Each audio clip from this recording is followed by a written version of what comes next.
is this so wild, this idea that there was a structure already there and the Egyptians completed it or repaired it maybe? Yes, but then you would have much more evidence about this. What do you think about this news about that they found these huge underground shafts? This is impossible to find out with this technique, so it's... Could it be possible that they were restoring or adding something to the pyramid and that was the whole building project and not the entire pyramid itself? But the thing is, they are not only building the pyramids, they are also building these tombs. So it's not only like the pyramid complex, you also need to explain all of these tombs around. This will be interesting. This is a room, it has a bench, and it has these 3 positions. And he described these concentric circles on the vessels, and he considered this to be a good evidence for lathe. Have you found any kind of metal shaft that they could have used for creating a sophisticated lathe, which could produce these very high tolerances we can see on the vases? What if the ancient Egyptians were also doing archaeology, excavations? Have you seen my video on the vase scans? The scans are great. 2 main things to think about is...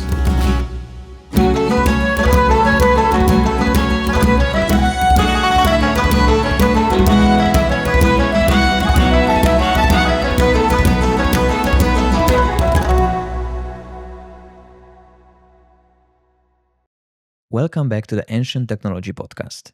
If you enjoy the show and want to help me creating high-quality episodes, consider supporting me on Patreon or becoming a YouTube member.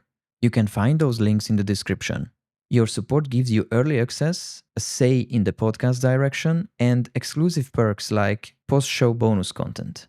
Most importantly, it helps me travel to meet guests in person, which is a key to producing the most engaging and in-depth episodes. Thank you for considering, and now let's get back to the show.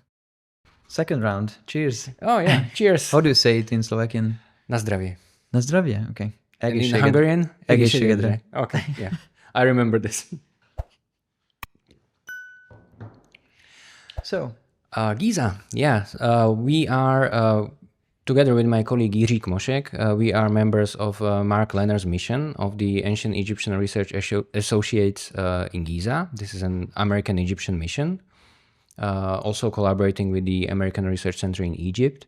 And our task in that is, in the mission, is to investigate the metal samples that were found in Giza within Mark Lehner's excavations. But we are also working with the material in the museum collections. And one of these collections is in Vienna at the Institute of Prehistory of the Vienna University. And this was found by an Austrian archaeologist of the name Karl Kromer. In 1970s, he excavated part of Giza and he was trying to find these the settlements of the workers. But he found only like a refuse dump from the reigns of Khufu and Khafra. We know this based on sealings. And also the pottery all looks like early 4th dynasty. So it looks like there is no intrusion. And now the current interpretation is that this is a refuse that was removed to build the settlement of the pyramid builders in the reign of Menkaure, which is now the site called Heit el-Ghurab, and this was the main focus of Mark Lehner's excavations in the past 30 years. And is it the same thing that Zahevas is also talking about, that he found the tomb of the pyramid builders? These are basically the settlement is on the plain, and the tombs are next to it on the hill, on the side of the hill. So it's like it's visually connected. So Zahi, the Egyptian mission, was excavating the tombs, and Mark, the American mission, was excavating the settlement. And the excavations are still going on, and the last field school where the Egyptian inspectors were trained in the field methodologies happened just this year in January and February for several weeks. And we can... Our information on these metal remains from Giza is already published as preliminary reports and some final report. The final report is this paper in the Journal of Archaeological Science Reports. And there we focused on the material that was coming from these excavations by Kromer and is now in Vienna. So we were able to document it and also sample it to do more granular analysis, mainly the so-called lead isotope analysis and neutron activation analysis, which neutron activation analysis will bring you the chemical composition of the object in very high detail. And lead isotope analysis will identify the ratios of the lead isotopes in the material. And based on this, and compared to the known ore sources of copper, you can roughly identify the provenance of the copper that is used for the production of these objects. And this is what Cromer excavated is basically a rubbish dump. So this was removed to build the settlement in the reign of Menkaura. But the ceilings there are from the reigns of Khufu and Khafra. By the settlement, we are talking about the housing of the crew? I will show you the plan and you will immediately know. So this is the material from Cromer, which is now in Vienna. Still the objects are there, and you can see these are the fragments that were not worthy for ancient Egyptians of the Old Kingdom to recycle. So we have to work with this to get the information. Fortunately, almost in all of these cases, the metal cores were preserved. So we were able to work with the original material that was there used, even though like the surface of the objects is corroded. And very interesting was, for example, this chisel, which was preserved completely. And it's a small chisel that was very likely used for like producing fine details on limestone reliefs, because it's quite small, so you can even like hold it in hand and use it as a sharp tool. Scraper. Yeah, scraper, for example. And because I have done a study of the whole typology of the objects of the Old Kingdom, I can also identify fragments of bigger objects.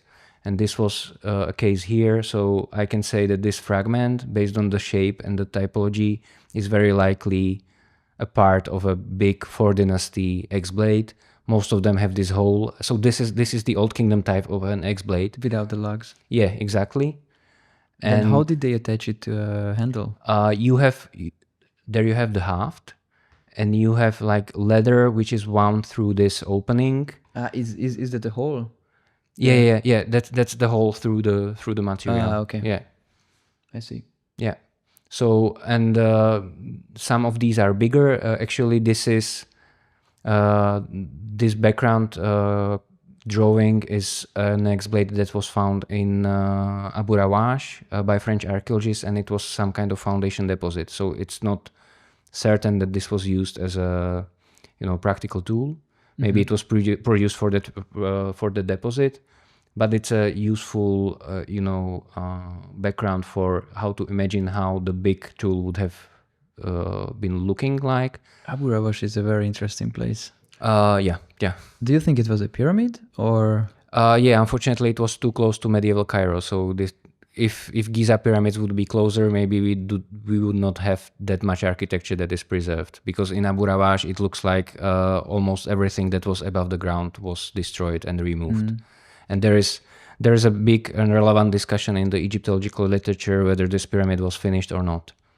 Because Rajadev was ruling at least for 10 years. So within that period, he must have done already a lot of the building. So what is there is maybe remains that remained after all the stone looters of the antiquity and medieval times took the stones. Because unfortunately Abu Rawash was closer than, for example, Giza. Now, of course, Giza is part of the broader Cairo, but back in like 100 years ago, there was a tram that was going from the center of Cairo to Giza, because this was on the outskirts and there was nothing around. I was in the middle or in the bottom of this shaft in Abu Rawash, and I was curious if there is anything down there, or that's the really the bottom of this construction base. The excavation report is published, so you can check in this. It was done by French-Swiss archaeologist Michel Valaja, and this is a 2-volume book, and he had done an excavation at Abu Rawash at the pyramid site, so you can check what was found there. One of the things is actually this X-blade, which was in that publication. Are you familiar with this granite slab, which is in Abu Rawash? This little bit concave. Actually, I'm not sure. No, because it has very interesting tool marks on it. Yeah. And this is the settlement that Mark Lenner excavated. It's this so-called Het el-Ghurab, or city of the pyramid builders. And these are 2 pages from the journal of reports that they are producing, this organization. It's called Hieragram. And we had a paper there, which is in open access, you can find it, and incomplete online. And we were studying material from the copper workshop that was excavated in 1997 and 1998, and nobody was studying it for many years. And then we basically asked Mark whether we can access this material and do what we could do with the material. And he allowed us to study the material. So this is the workshop, in 2 rooms in the back galleries. And there were several hundreds of fragments found from the waste that was not deemed worthy of recycling by the Old Kingdom Egyptians, filling these rooms with evidence of there was a stratigraphy of several events of production of objects. And for example, we were able to analyze these 2 objects were found in the workshop, and both of them are made of arsenical copper. And also, we studied, this was a general selection of samples that we transported to the French Institute in Cairo and studied in the cross-section. And in all of the samples that we were able to study, almost all of them, arsenical copper was confirmed as the material that was processed there. And now we have, over several thousand of analyses of the material from Giza. It's not only this workshop, there are also other. For example, here in AAS, there is another copper working workshop from the Old Kingdom, from the reign of Menkaura, and we did not find any evidence of the processing or production of the tin bronze. So we can be sure that in the 4th dynasty, in the reign of Menkaura, the material that is processed here is arsenical copper. And where did they get the copper and arsenic from? We will get to this. This is the micrograph from the microscope, which is at the French Institute of Oriental Archaeology. So you can see this is like this slaggy matrix, which is without metal, but it's iron rich. And within this are these small droplets, which are called in archaeometallurgy prills. And this is the material. This is arsenical copper. It's like a width of a human hair. And with portable X-ray fluorescence, you can produce this spectra where you have the identification of the arsenic. So it's 80 microns roughly. Yeah. This little dot on the image. Yeah, of course, yeah, because this is like, you have a sample that is corroded, you need to cut it, and you need to look for the small droplets that are not corroded within this material. So this is the arsenical copper core. This is like a small small ball or prill of the arsenical copper within the material, and the rest is like iron rich. It's like this is like complete. This is like a waste product of the process, because in the ancient times, the metallurgical processes were not ideal. So even within like this refuse that they are throwing away, you will end up with bits and pieces of the material that they are processing. And that's what we are studying, how we can understand the technology of the Old Kingdom based on this refuse.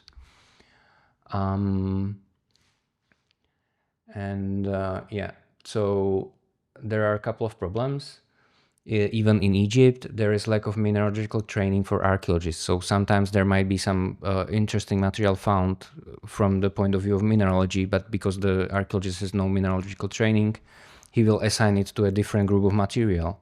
So for example, when we were in Giza, we were not only checking the metal material, but we were checking all the mineral stuff. So all the boxes with the minerals, whether there is something interesting from our point of view, any interesting minerals.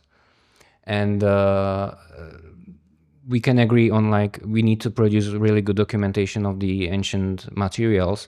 So that's what we are trying to do also in Egypt, to try to document as well as possible the actual remains, so that they can be identified in other sites from the same period, for example. And we are trying to use to the full the analytical possibilities that we right now have in Egypt with the analysis of the metals and of what we can do in Egypt. And then compare it, material from Giza, which we are studying from the excavations of Mark Lenner, with the material that we can study in Vienna, which is coming from different part of Giza, but the dating of Cromer is Khufu and Khafra, and dating of Heit el-Ghurab is Menkaura. So it's like earlier versus slightly later material, to look for any changes in the material, whether something happened there. Yeah. And the big question right now is, here's the scale, 20 micrometers. 20 microns, okay. Yeah, sorry. Is arsenic alloyed with copper intentionally or not? Where to find sources of the arsenic? And this is currently ongoing debate. And the material that we just recently studied in Egypt, this was focused on answering this question. So I will not speak about it more because we need to first process the data and produce the interpretation. But I'm happy to meet again and discuss this. Yeah, sure, later. of course. Yeah. When the important thing is to publish the paper first, because then it's on the scientific record. Yeah. And then you can, of course, speak about it freely for the podcast or, represent it for media. But it's important to get it on the record as a scientific publication. And our best hunch for the source of arsenic is this mineral called arsenopyrite, which is quite frequent in the eastern desert of Egypt. Okay. And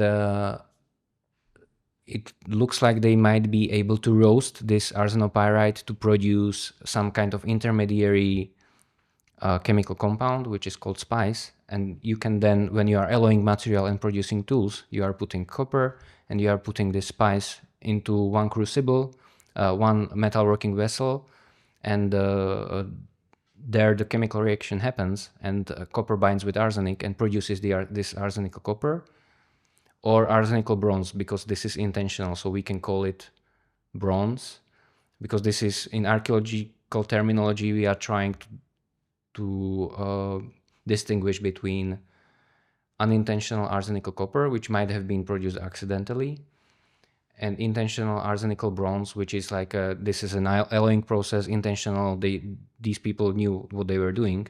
It looks like right now that it's the second case always, that they knew what they were doing very early on. How could they get this knowledge from? They were experimenting. But this is, for example, this is the subject of the paper that is so far unpublished. But we are promised by the publisher that this should be published this year. So I will be definitely informing about this other paper.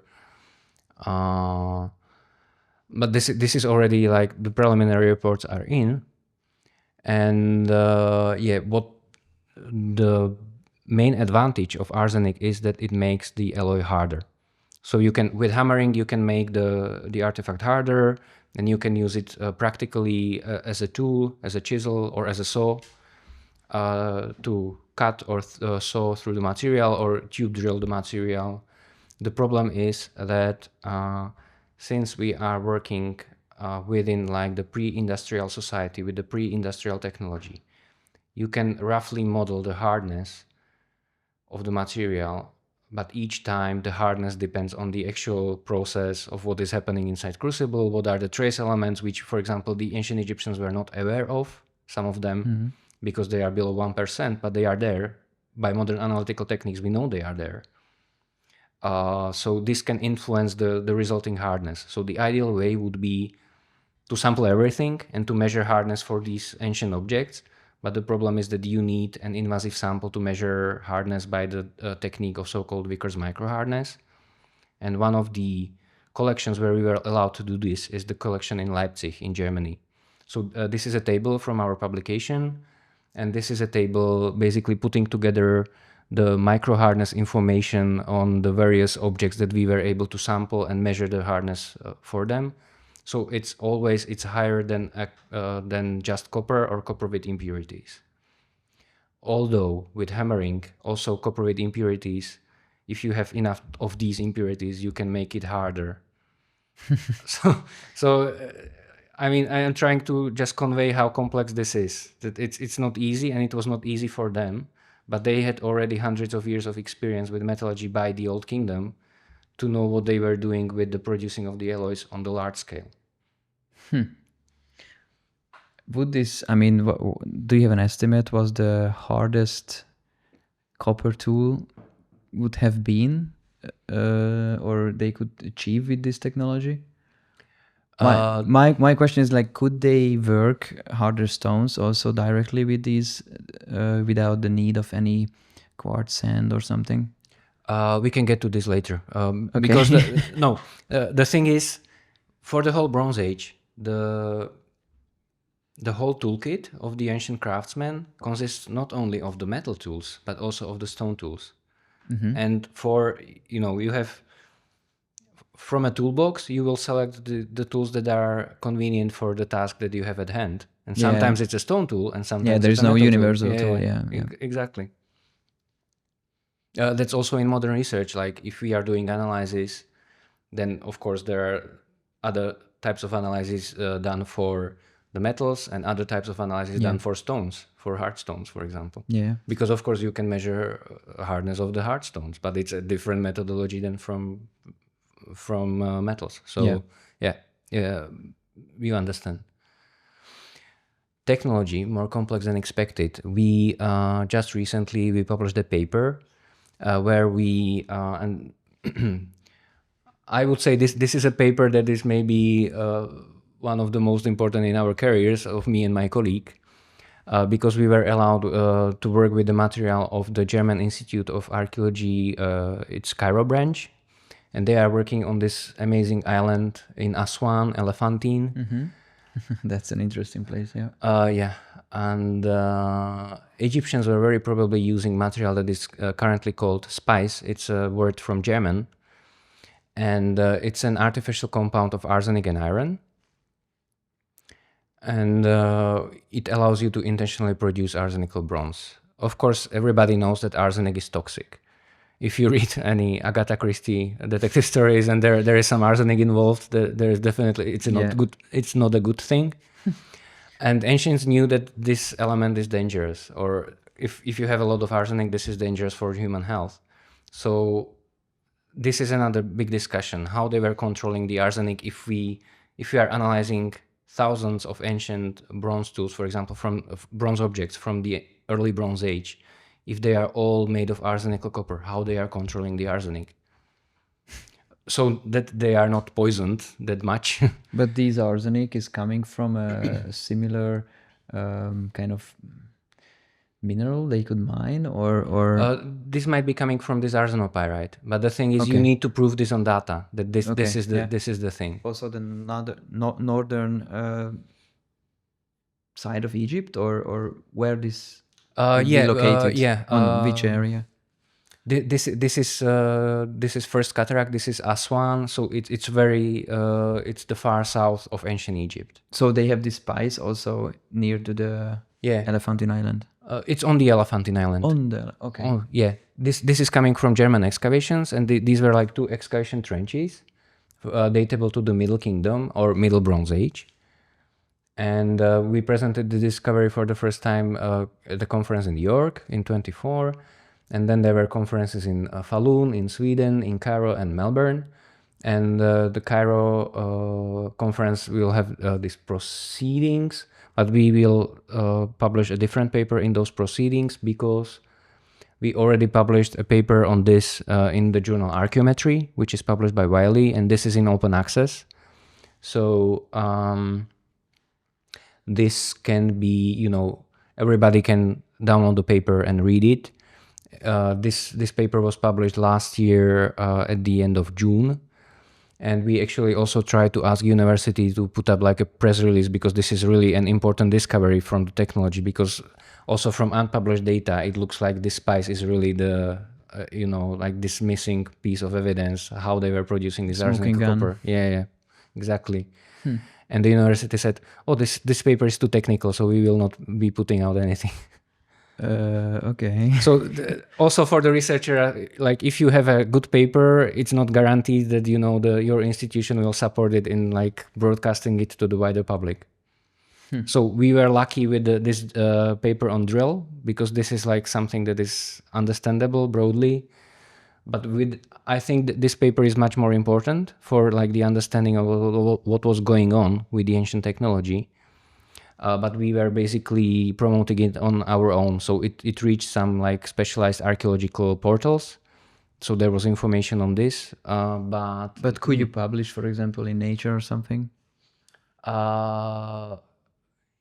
Yes, we will try it in the future to publish some of our papers in Nature, but you need a very specific methodologies applied, and it's not guaranteed that you will get it there. What do you mean by that? For example, in Egypt, you cannot do the modern AMS radiocarbon dating on very small samples because there is no lab in Egypt that will allow you to date like specific layers. Do you need that for Nature, or it would be better. It would be better if you had this for this specific study. But well, Archaeometry is pretty good journal, and actually there was a special issue on the archaeometry in the Middle East. So we were like falling into this purview of this particular special issue. So we submitted this. We asked the editor if he would be interested in this paper, and we submitted it to the paper. And there was this round of peer review, of several rounds actually. And the thing is, this is innovative within like Egyptian archaeology, because we are now claiming that this speiss is used. This speiss is used in Middle Kingdom Egypt, but this speiss is known from other parts of the Eastern Mediterranean in ancient times. For example, from ancient Iran, from early Bronze Age, there is a big site called Arisman, and there is very strong evidence of using this speiss. And these were like some major papers published in 2010. So, and these reviewers, apparently they published also material from other sites where they identified the speiss. So they knew how does it look like elsewhere, and they required certain kind of data to have also in this paper. Okay. For example, in the peer review, big discussion was about the contents of titanium, because sometimes it was several percent, but titanium is contained in Egyptian soils. This is like in pedological literature, this is like common thing. Yeah. So even I was able to find 2 papers about the soils of Aswan, and there is some titanium there. Oh, okay. That explains actually something, because there were some studies, not studies, but a gentleman made just a quick search on a fragment of a stone vessel with an electron microscope, and they found titanium and lead and other modern materials, because titanium considered to be modern. Yes, but it's in soils. There is within statistics. Sometimes you have several percent. It's very rare, of course, because usually it's like, I don't know, 100 or 1000 ppm. It's very small, but it's there. And this is published in this is the thing. You need to also check the literature that is not from your field. If you are, for example, discussing with a peer reviewer. So this was the case, like we needed to cite the papers like, okay, but titanium is proven with the pedological researchers, the researchers that are studying the soils. And they did the analysis of the samples of the soils, and they have found the titanium. So this is like no big surprise then. Because it's in this other literature, you will find it cited. So then you can interpret the data. Yes, that's the thing. You need to know what you are researching, what you are, in this case talking about, because we needed to have this, images from scanning electron microscope to prove that this is indeed a bit of speiss, because it has very specific structure, and you can see it under the microscope. And this is a poster, and then it was also presented as a conference paper. And now all the documentation is in this research paper in the journal Archaeometry. How did you realize that this speiss is the thing you are looking for? How did you find it? Because when we started on Elephantine Island, we were working with this part of the project, which was called Realities of Life. And this investigated Middle Kingdom house remains on one specific part of Elephantine.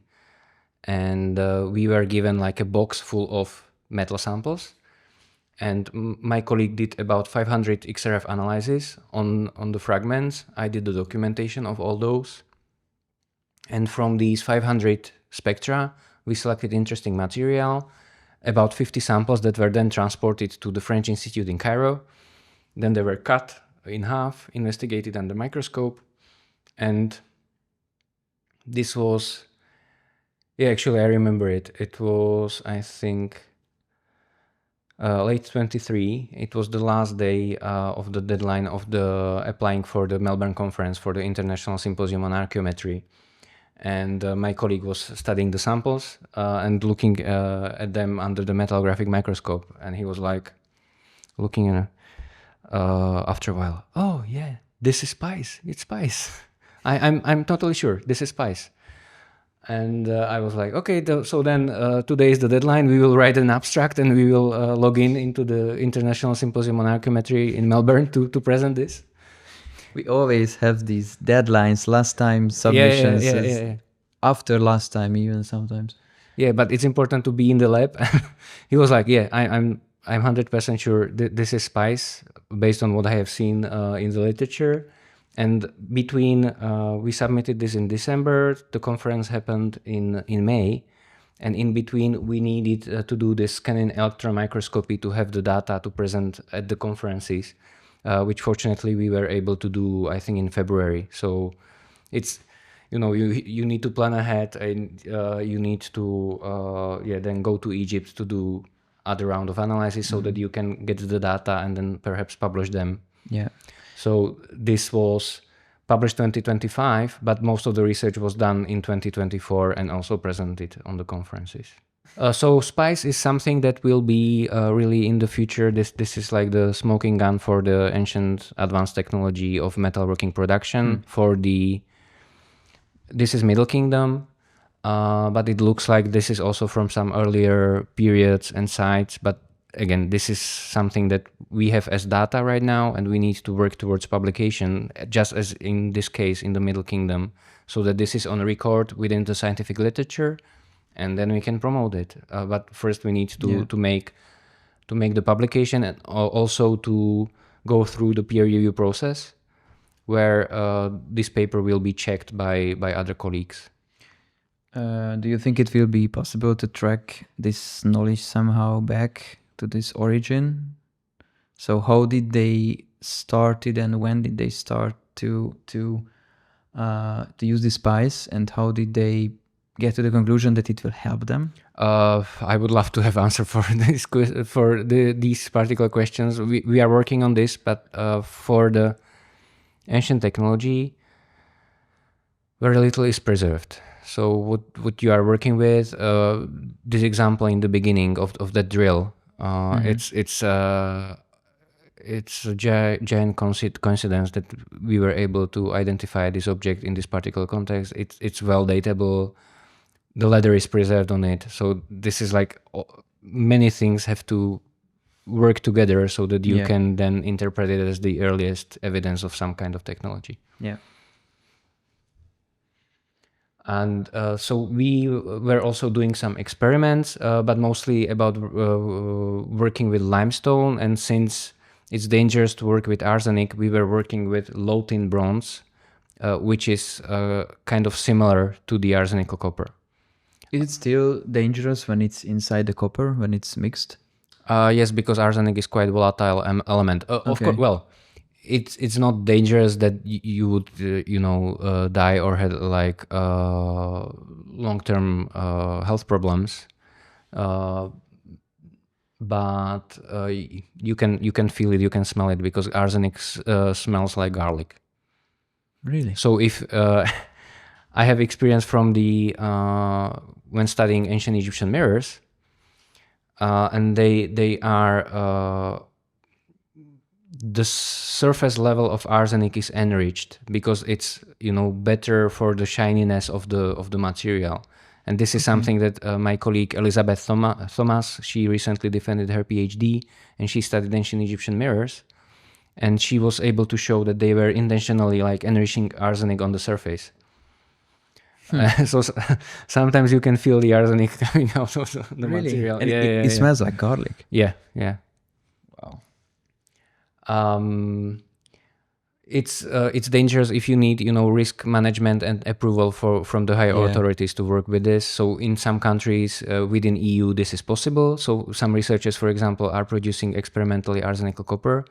But since we did these experiments in the UK in the Fitzwilliam Museum, Cambridge, this was not possible. So we did let's say placeholder. We did low tin bronze experiment. Maybe in Egypt is easier. I don't think so. They don't really care probably that much.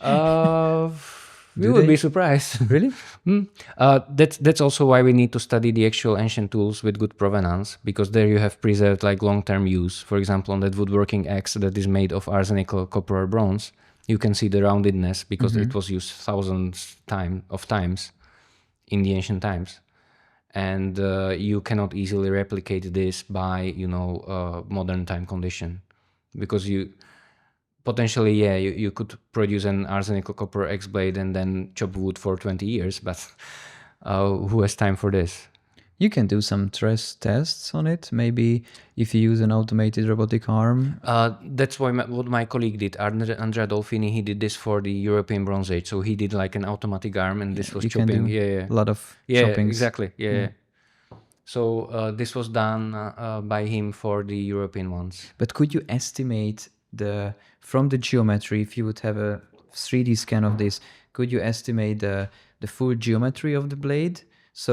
And compare it with the current state, and then do some estimations on how much material could have been removed, or no, because these are again this is usually a one-time production of one object, so there might be like differences between the finish of the blade. So you cannot like model the complete blade. Okay. Yeah, I don't think so. Maybe I will think about the way how to approach this, but yeah, I'll be thinking about this. Thank you. So we did this in Cambridge in 2021 at the onset of Omicron phase of COVID, and with expert stone carver Andrew Tenser, who he does this for his living, like carving stone, and he was really able to explain to us how the ancient craftsmen who were producing limestone false door, that we try to replicate some of the elements, that these were really experienced craftsmen, that they knew what they were doing and they did not do a lot of mistakes. So these are like professionals that were doing this for their daily jobs. And is he also working with granite or hardstone? I am not sure actually, because I think he was mostly doing work in the UK and producing statuary from limestone, but I'm not sure about the hardstones. And that's another point. We try to use Egyptian limestone, which was also slightly difficult to procure and work on. Tura limestone, or that should be Tura limestone that we did in Cambridge, and also then we continued in Sydney. Why in Sydney? Because the main organizer of this, Melanie Pitkin, curator, she's Australian and she worked in Cambridge, and we did first phase of this project there, and then she moved to Australia and she's now curator at the Chowchak Wing Museum of the University of Sydney. So we continued, and a colleague of Andrew Tanser was recommended, Jamie Sargent, who is British but he's living in Australia, actually in Australia, Newcastle. So there was a Newcastle collaboration. And one day in May, we all met in the workshop of the museum, and we tried with like the proper tin bronze, which is much harder than arsenical copper. So there was a big change in the New Kingdom.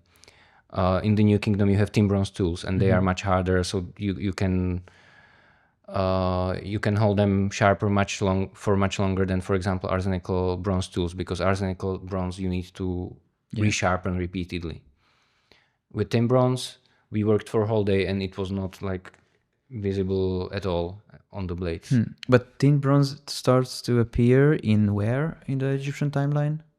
Funny thing is that it's quite early, because earliest tin bronzes, some of them are late pre-dynastic, and there are some tin bronze vessels which are from the royal tombs in Abydos, from the tomb of Khasehemwi. But these tin bronze was a rather precious material in the early Bronze Age, so tin bronze was used only for the production of vessels. So they knew it, but they did not use it for tools, and we now analyzed hundreds, thousands of tools from these earlier periods, and none of them was made of tin bronze. And it's mixed of?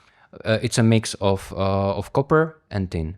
The main elements, and for like the best practical usability of the tin bronze, you need something in between 8 to 12% of tin to have in the alloy.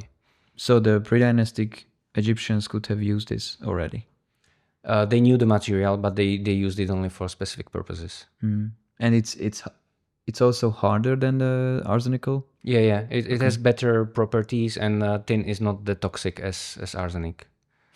It can cause you some problems. I think it's disease called stenosis from the poisoning from tin, but it's nothing compared to arsenic. Okay. And the objective of this experience was to replicate elements of the stelae which are in the collection. So we had like particular elements of the stelae, and we had only 1 day of experiments, but we shot a lot of photographs and videos and documented the tools and also the stone. And we were trying to understand what craft processes went into the production of this. And the tools for both of these experiments were produced by my colleague Hierakonpolis. He is a smith, so he also produced the tools for this. So looking at the tool marks. If you could, what different marks could you produce with the arsenical and the tin bronze? Yeah. If there is a difference in this. And the main difference was in the tool wearing. Yes, and there were some others, but we are working on a publication, so this will be subject for that. If you are interested more, on my YouTube channel is a lecture by Melanie Pitkin where she covers both of these experiments, and they also went to like hardware store with like a small portable case with the chisels and also with the stela, and they were like showing it to the people and to presenting the ancient technologies. So this was a really cool idea. So you will find more information on this, and we will have. Hopefully this year there will be a publication of this latter experiment as a book, and I'm also trying to persuade Melanie that we should put some videos on YouTube from these processes so that public can see it, of course. And Egyptians knew also early iron, and there are actually 2 studies from 2 independent teams who were studying the 7 beads from the same context from the burial at Giza. Which is a site near Fayum Oasis in Egypt. And it's dated to, I think, Nakada 2 as well. So the accepted knowledge or consensus about the iron is that maybe the Hittites started the iron smelting, right? Yes. And there was no known iron smelting knowledge before that? No, but I will get to this. And the Hittites came around what time? It's like 1500 BC roughly. It's like the middle of the 2nd millennium BC when they are starting with iron there. But there are these Giza beads. This is an example of one of these in Manchester. So one team which published paper in Meteoritics and Planetary Science, Manchester team, they were working with Manchester beads, and another team was working with the beads that are in the Petrie Museum. There are 3 beads, these iron beads. From Giza as well? Yes, and actually the main part of the research was done in Budapest because they really flew on the aircraft with the beads to Budapest, and there is I think there is a facility where you can with protons you can Röntgen these, you can X-ray these beads without harming them. And they found some elements, including germanium, which are of non-terrestrial origin. So they were able to do this in non-invasive way to confirm that this is really meteoritic iron. Wow. And this was published in 2013, and it's in Journal of Archaeological Science. And I know that Tilo Reren, he told us, like, we tried also to submit this to Nature, but Nature was not interested in this. Why? I mean, I don't understand this. Nature is only publishing what's their interest, or? No, the thing is that there are some topics which are in science, quote unquote, hot. So, for example, you can get in the big journals like Nature or Science, you can get almost anything. Well, it's difficult for each team. So you have to compete for the publications in Nature and Science within the peer review. But there are topics which are more preferred. So for example, dinosaurs, or from the ancient technologies. From time to time, there are some papers, but they are only of limited size, 2-page papers, for example. And this is like a win in the lottery if you get like a paper in the main nature or science journals. So it's not easy. Everybody is trying that, but there are main journals and not so public or not so famous journals. Right now, ongoing debate is about the quality of journals, which was originally based on so-called journal impact factor. And the highest impact is, of course, for Nature and Science of these like general science journals. And there are fields that are quite small. For example, archaeology, they don't have high impact journals because there is only several hundred of researchers that are publishing in this field. So for example, there is about 500 or 600 archaeometallurgists which are on the so-called archaeometallurgy mailing list. And this is the complete field of archaeometallurgy on the whole globe. These are the people, this is the pool from which, for example, we can get peer reviewers for our papers. Oh, I see. But if you have, 500 archaeometallurgists globally, and you have 50,000 medical science professionals who are publishing in medical sciences or are doing biological research, of course they will have higher impact papers because they, bigger teams, they can work on really small tasks. Whereas in the heritage science, you have usually smaller teams or one researcher who is doing a specific subject. So for example, for me, it was lucky that I was employed at the institute, and I was able to work on the work for the institute, but also on my PhD. But if I was, for example, not employed at the institute, maybe I would try to finish my PhD earlier, and I would not be able to to get another funding. So it was lucky for me in this regard that I was able to pursue my research and get funding. In the future, it's always lottery. You have to submit 50 applications to get one successful. It's really tough. Right now, it's really tough. Even like within the community of professional researchers. I can see Tamás Belgia. It's a Hungarian name. It's.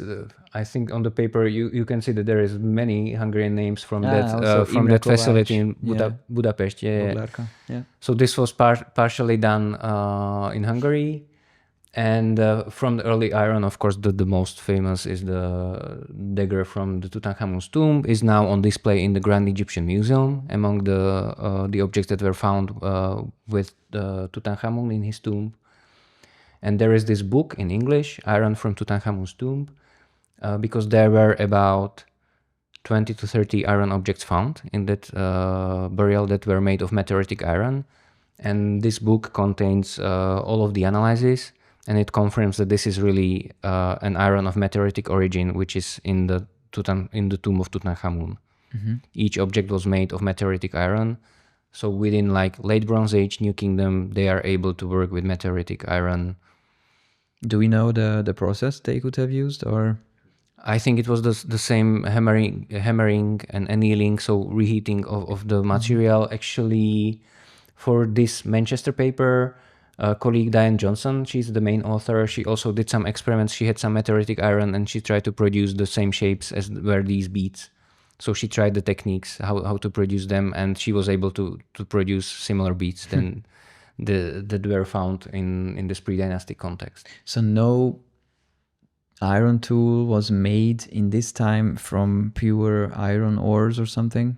It does not look like it. Because under the Giza plateau, it's full of these ores.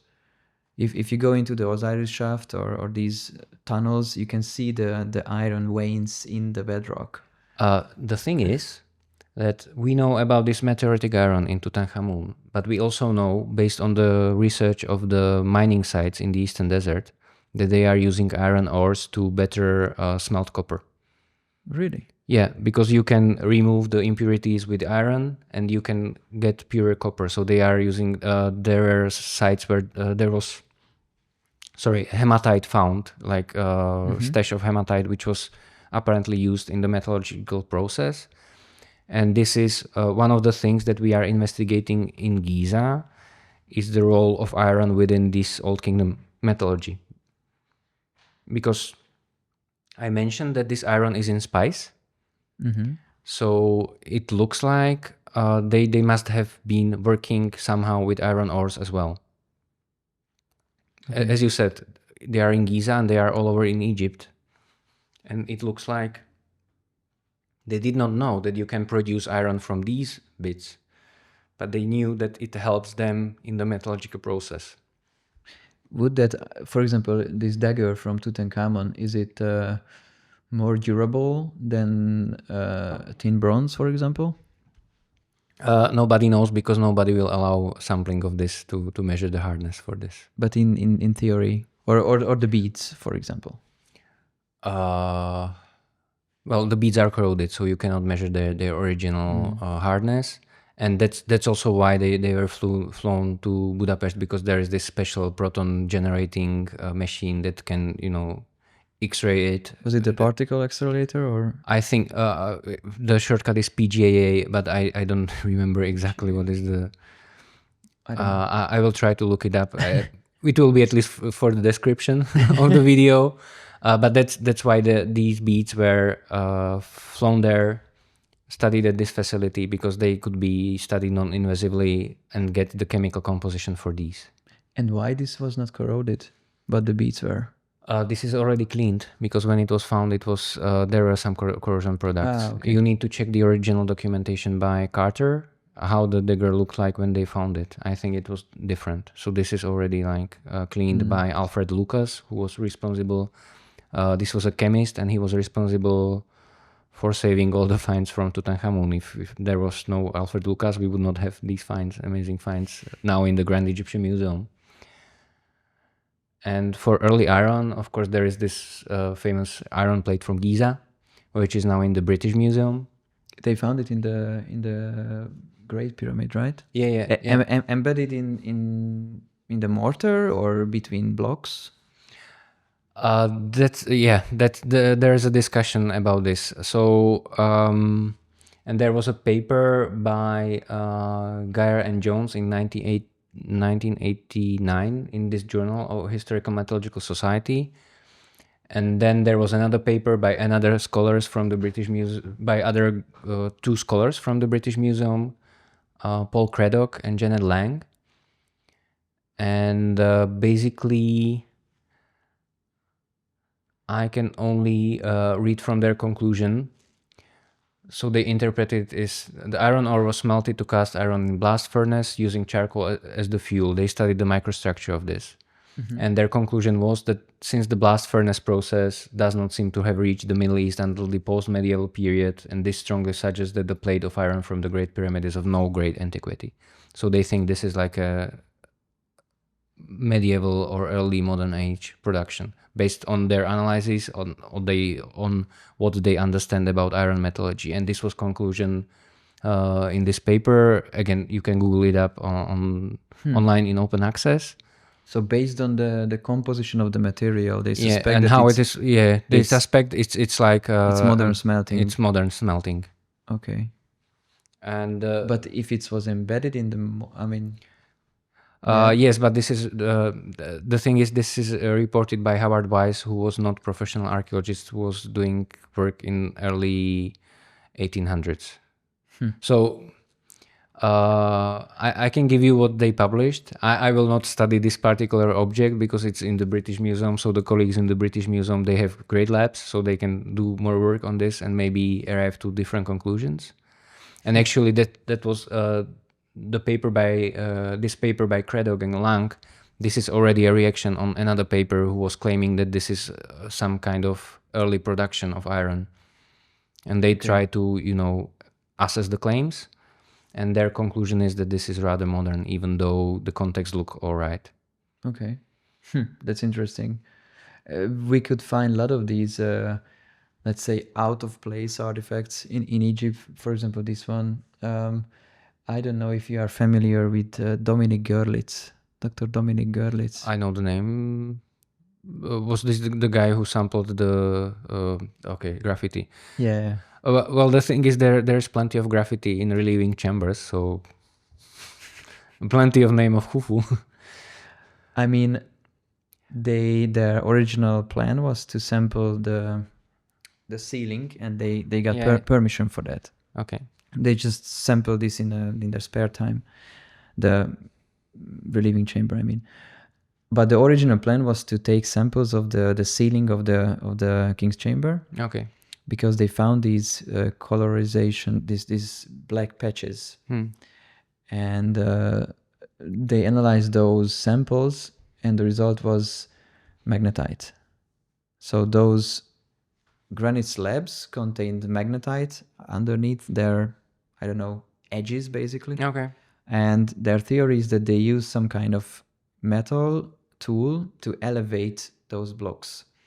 And they did a nice test with a 60 or 6 ton of concrete block, and they used wedges under the concrete block, but the concrete block itself had this wedge shape bottom. Okay. They had this metal plate on the block, so the wedges could go in, slide in more easily, and they could elevate this with 2 people in a few minutes. In 10 or 5 centimeters. And their theory was that these old kingdom people, or even maybe early dynastic people, could have this iron to help them to build these megastructures. What do you think about that? I would need to read this. As for the graffiti and the sampling of graffiti, the thing is, this was already, the building graffiti in the relieving chambers were already documented in 19th century. And there is a lot of inscriptions there which are from the Old Kingdom. And the thing is, Egyptology understands these inscriptions only in the 20th century after the research of these so-called builders' graffiti.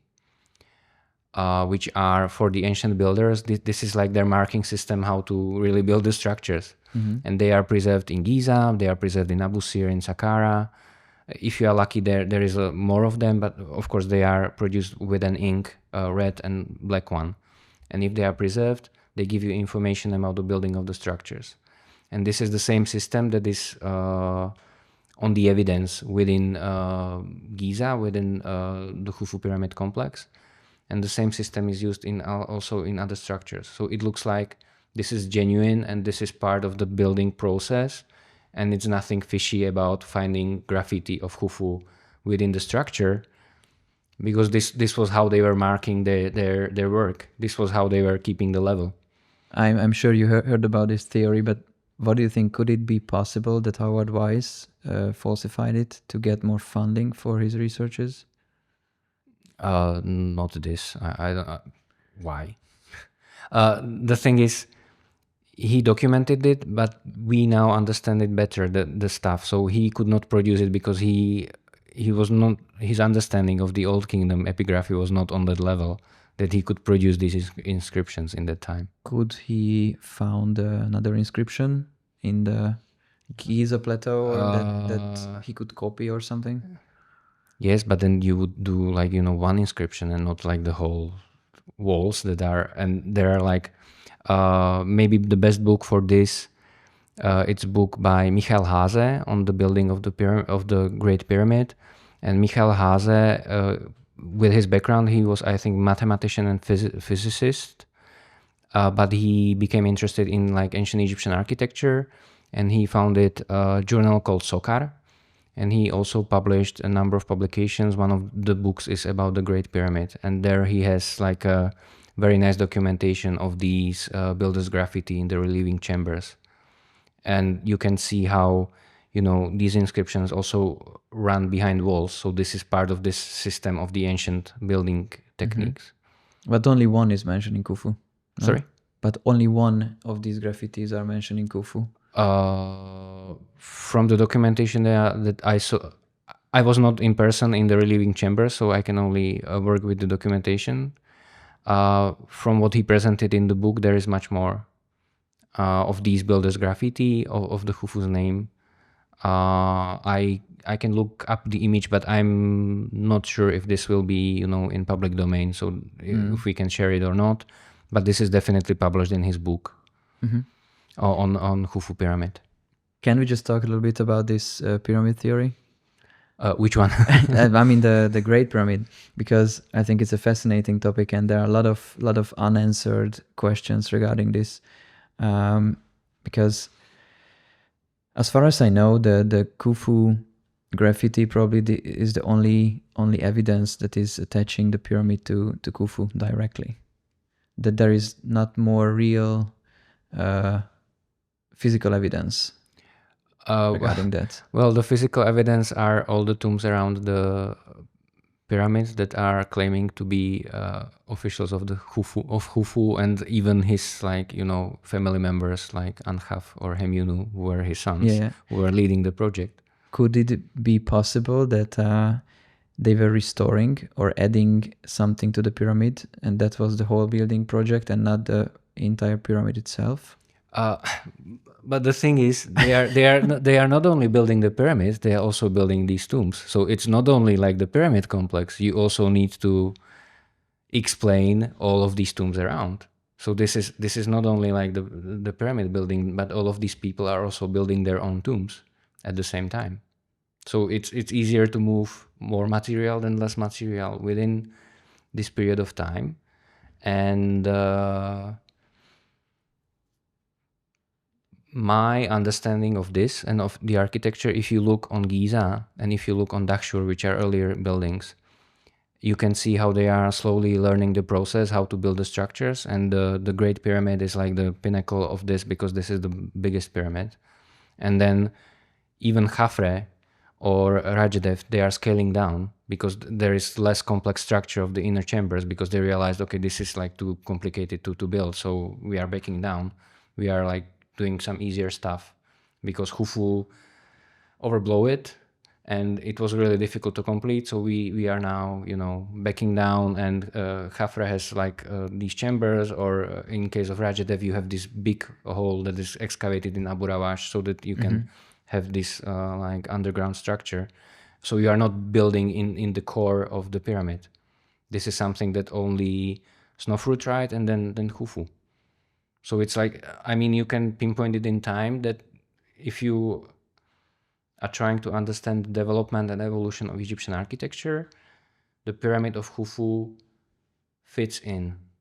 Another book, this is actually covering the pyramids of the Fourth Dynasty. It's done by architect Franck Monnier. It's in French.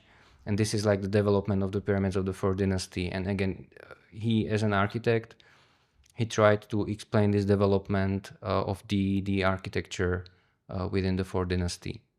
So this is another like recommended book where to read, let's say, the standard interpretation of how this fits into the broader narrative of how we understand the development of the Egyptian architecture within the Old Kingdom. Where this tomb theory came from? Why do we think that they were tombs? Because there are pyramids where there were sarcophagi inscribed for this particular individuals, and there are smaller pyramids which had also bodies in them. But it's so weird that the Great Pyramid has no inscriptions, and but it's there on the Giza plateau. You can't miss it. So it's like, imagine that you are the wealthiest person in the state, and you want to be buried with all your treasures, and you build this huge structure. It's like saying basically, here am I, please come rob me, because there are all these treasures within this tomb. So the pyramids, and especially the large pyramids, they were visited in antiquity already. So it's very likely that they were already robbed by the first intermediate period, because there was nobody to protect them. And there are papyri from the ancient Egypt, from the New Kingdom, that are explaining the process of opening the tombs of earlier kings and taking their mummies out, and taking also the treasures that are there to be used in the society. There are papyri from the late 20th dynasty. So there is a precedence in the ancient Egyptian evidence, that they are doing this. They realize, okay, there are these treasures in these tombs, and when there are uncertain times, they cannot travel to get the materials from the desert or from the foreign countries. The easiest economic solution is, there are these treasures in these tombs, so let's open them, let's save the mummies, and let's keep the treasures. But that's why it's so weird, because the Unas pyramid is full with texts, and it was an earlier pyramid. Yes, but these texts were most probably written on some other media, because my colleagues recently from Abu Sir, Czech colleagues, presented some fragments of the earlier pyramid texts from the 5th dynasty, which are written on wooden tablets, I think. But in the Unas, they are on the plaster, on the wall. They are carved into the stone. This is not plaster, but this is like an innovation of the late 5th dynasty. So they are now writing the text on the walls. So it was after the Giza pyramids. Yeah, definitely. Yeah. Okay. Yeah. Because if you are the greatest pharaohs of all time, then you might want to be remembered somehow. Or even if you're building a tomb, I know that we cannot think with their head, because we will of course, never understand their ideas. But it's just so weird that if he was the greatest and he built the best and greatest still standing pyramid, he never inscribed his name inside. It's just so weird.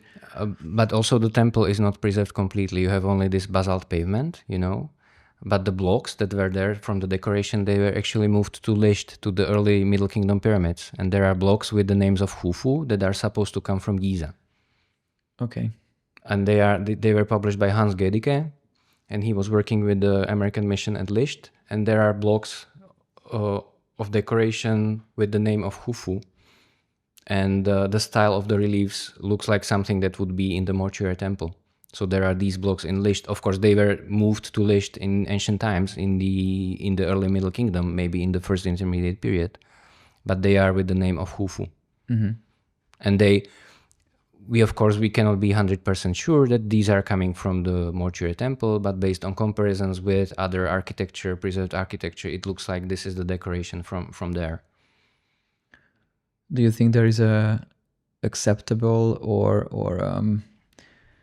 a good theory that would describe the building process of the pyramid well enough? Or we still have gaps in that to understand this? There is one very, very good way how to find out. To excavate the complete pyramid and stone by stone to basically, undo it, study the techniques, and of course then building it up back. But nobody would pay for this. So, archaeology is, if you are excavating a context, you are partially destroying it. That's why you need to have documentation and archaeological training to pay attention on the details that are important for the archaeological context. The only incontrovertible way how to find out how the pyramid was built would be to, unbuild it, study the structure, and then build it back.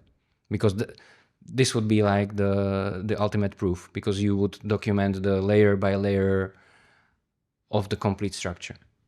What do you think about this new satellite scan news about that they found these huge underground shafts going quite deep under the middle pyramid? From what I discussed with the satellite specialists who are specialized in these methods, this is impossible to find out with this technique. So I don't think this is relevant. Okay, because they've scanned other structures as well to prove that it works. Yeah, but this was not published in a regular paper. This was like a press release for journalists. Yeah. So no, I don't believe this. And when I'm working at Giza, I'm working them there all the time, and of course I'm studying the samples at the magazine of the mission, and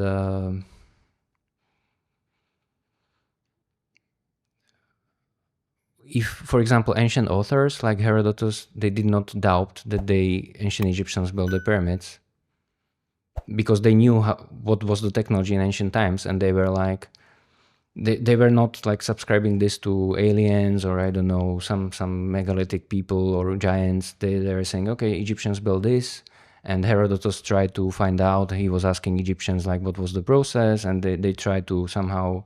He wrote down in his histories what they told him. But he was also much thousands of years after the pyramid was built. Yes, but the issue is with the preservation of the written evidence. There are estimates that, for example, from the Old Kingdom, 99% of papyri is lost.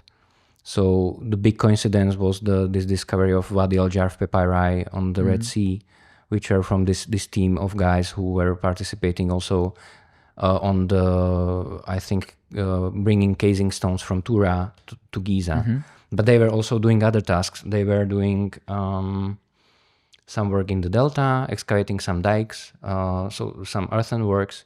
So they were also working on Giza, on the pyramid, but they are also working elsewhere in Egypt, and they are assigned for different tasks. And this is a big coincidence that these papyri from the early 4th dynasty were preserved, and this is the earliest corpus of the written papyri from Egypt. Which is describing how the casing stones were because transported to the pyramid. It's from the last year. I think it's 27th reign of Khufu. So they are describing that they are loading the boat in Tura with stones and they are moving it to Giza. But that's why I wanted to ask this. That is this so wild, this idea that there was a structure already there, and the Egyptians completed it or repaired it maybe, because we know already that also in South America they building pyramids over pyramids, and there are these mega structures. Yes, but then you would have much more evidence about this. It's like Göbekli Tepe is like a legitimate site because you have a lot of radiocarbon data and a lot of other types of data that are supporting this Mesolithic dating of this. So nobody can disprove it because it's there and there is the evidence. But if you, within Giza, there is some evidence of the presence of pre-dynastic people. There is some pottery of the Mahdi culture. There is a cemetery, early dynastic cemetery, which is in a distance of Giza, but there were early dynastic tombs already in the area in the 1st, 2nd, and 3rd dynasty. And I think even like the main north-south axis of the Khufu pyramid is aligning with the Covington tomb, which is, I think, from 2nd dynasty. So the ancient engineers are, they are using the earlier structure, the early dynastic tomb, to align their pyramid. Okay. On the center. Maybe it's other way around. Of course, that's a matter of interpretation, but it looks like if they are already in early, and this is the thing. This is the thing of like last decades. We understand now that all of these pyramid sites were active as burial grounds from the 1st dynasty, because there are tombs from the like early dynastic period, from 1st and 2nd dynasties. You have this in Abu Rawash, you have this in Abu Sir, Saqqara, of course. You have this in Dahshur recently. There is some identification of early dynastic burials, and so you have these Giza as well. You have these early dynastic tombs, and there were officials that were buried there. So these sites were somehow tried before they started to build the pyramids. Or the pyramids were already there. But you would have to prove this. No. Okay. Yeah, I know. Yeah. But speaking of the ancient chronicles, like Herodotus, I think it was another Greek philosopher or someone, I forget the name, but who was talking about the Labyrinth of Hawara first. Yeah. And also Petrie was trying to find it and could locate it, but he thought that it's partially lost, or that probably he just found part of it.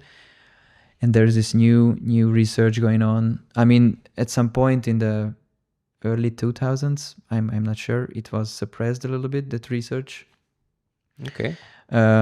Same ground penetrating radar technology found some very strange structure under Hawara. And now they started this new, I wouldn't say excavation, but in my understanding, they are trying to pump out the water Hmm. to discover this underground structure, because which philosopher was that? I forget the name who talked about it. Sorry. But Yeah. they said that it's probably much bigger Okay. in architecture than the Great Pyramid. Okay. Let's wait for the results. Have you heard about this labyrinth or?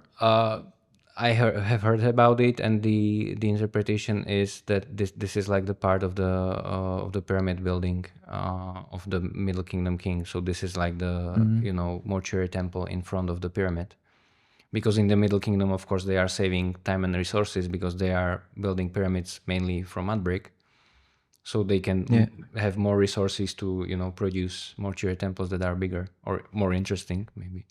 No, they said that these are huge granite megalithic structures as well. And the labyrinth itself is like enormous. Okay, let's wait for the data. When I see the report, I can tell you more about it, or the ground data from archaeology, because radar can find something, but you need to then confirm it at least like by a trench. You need to confirm the structure, and this is what is done on the sites right now. There is like a lot of geophysics done on the sites, but then you need to focus on specific areas to excavate to confirm the observation of the geophysics. But the problem is that sometimes they just cannot dig down. For example, with the Sphinx, they found these cavities or chambers under the Sphinx, but they were not. I know that Zahi Hawass and probably Mike Lehner was doing some drilling tests, but was that enough to confirm? I don't know. I don't know, but the groundwater is issue in some sites. Also in Abu Sir, we had problems in the tomb I was showing in the beginning. Some of the burial chambers reached the groundwater, and it was basically impossible it was dangerous to excavate. So we basically stopped because there is groundwater and you cannot pump. It's not that important structure. You cannot pump it out to excavate the small burial chamber. German colleagues who are excavating in Buto in Delta, this is a site that is, the low levels are completely below groundwater, so they need to pump out the water so that they can excavate the pre-dynastic levels, so that they can find out the information. The Osirian was another very interesting, where they could barely pump out. Yeah, we can actually go on with that. Sure. Can we have a little break? Yes, of course. Then continue. Yeah, sure.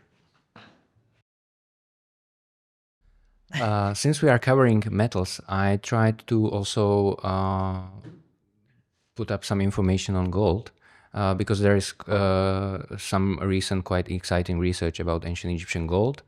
And there is this 500-page monograph by a team from Cambridge, which was published 2023, Ancient Egyptian Gold. And this is like, they did a project of analyzing a large corpora of well-provenanced ancient Egyptian gold. So there is much more information available now. And this book is in open access, so anybody can download it and study it. This is not the case for the second book. In German, the lead authors are Katja Broschat and Christian Eckmann. These are two German restorers from Mainz, and they worked in Egypt, and they restored Tutankhamun mummy mask. So maybe you remember that it was the beard was glued by some modern glue, and they were called in because they are specialists on ancient metals, and to undo this. And they used beeswax to reattach the beard to the mask, and they used this opportunity to do a first really detailed scientific study of the Tutankhamun's mask, and this is published in this book in German.